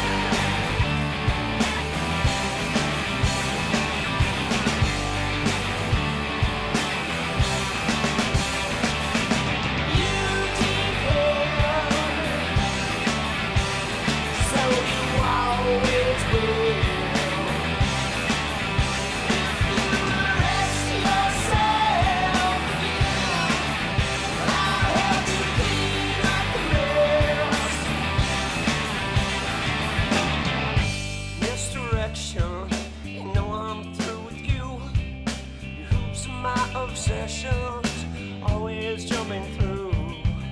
I'm so tangled, I'm so worthy. I'm just lost in my reflection. Pay attention.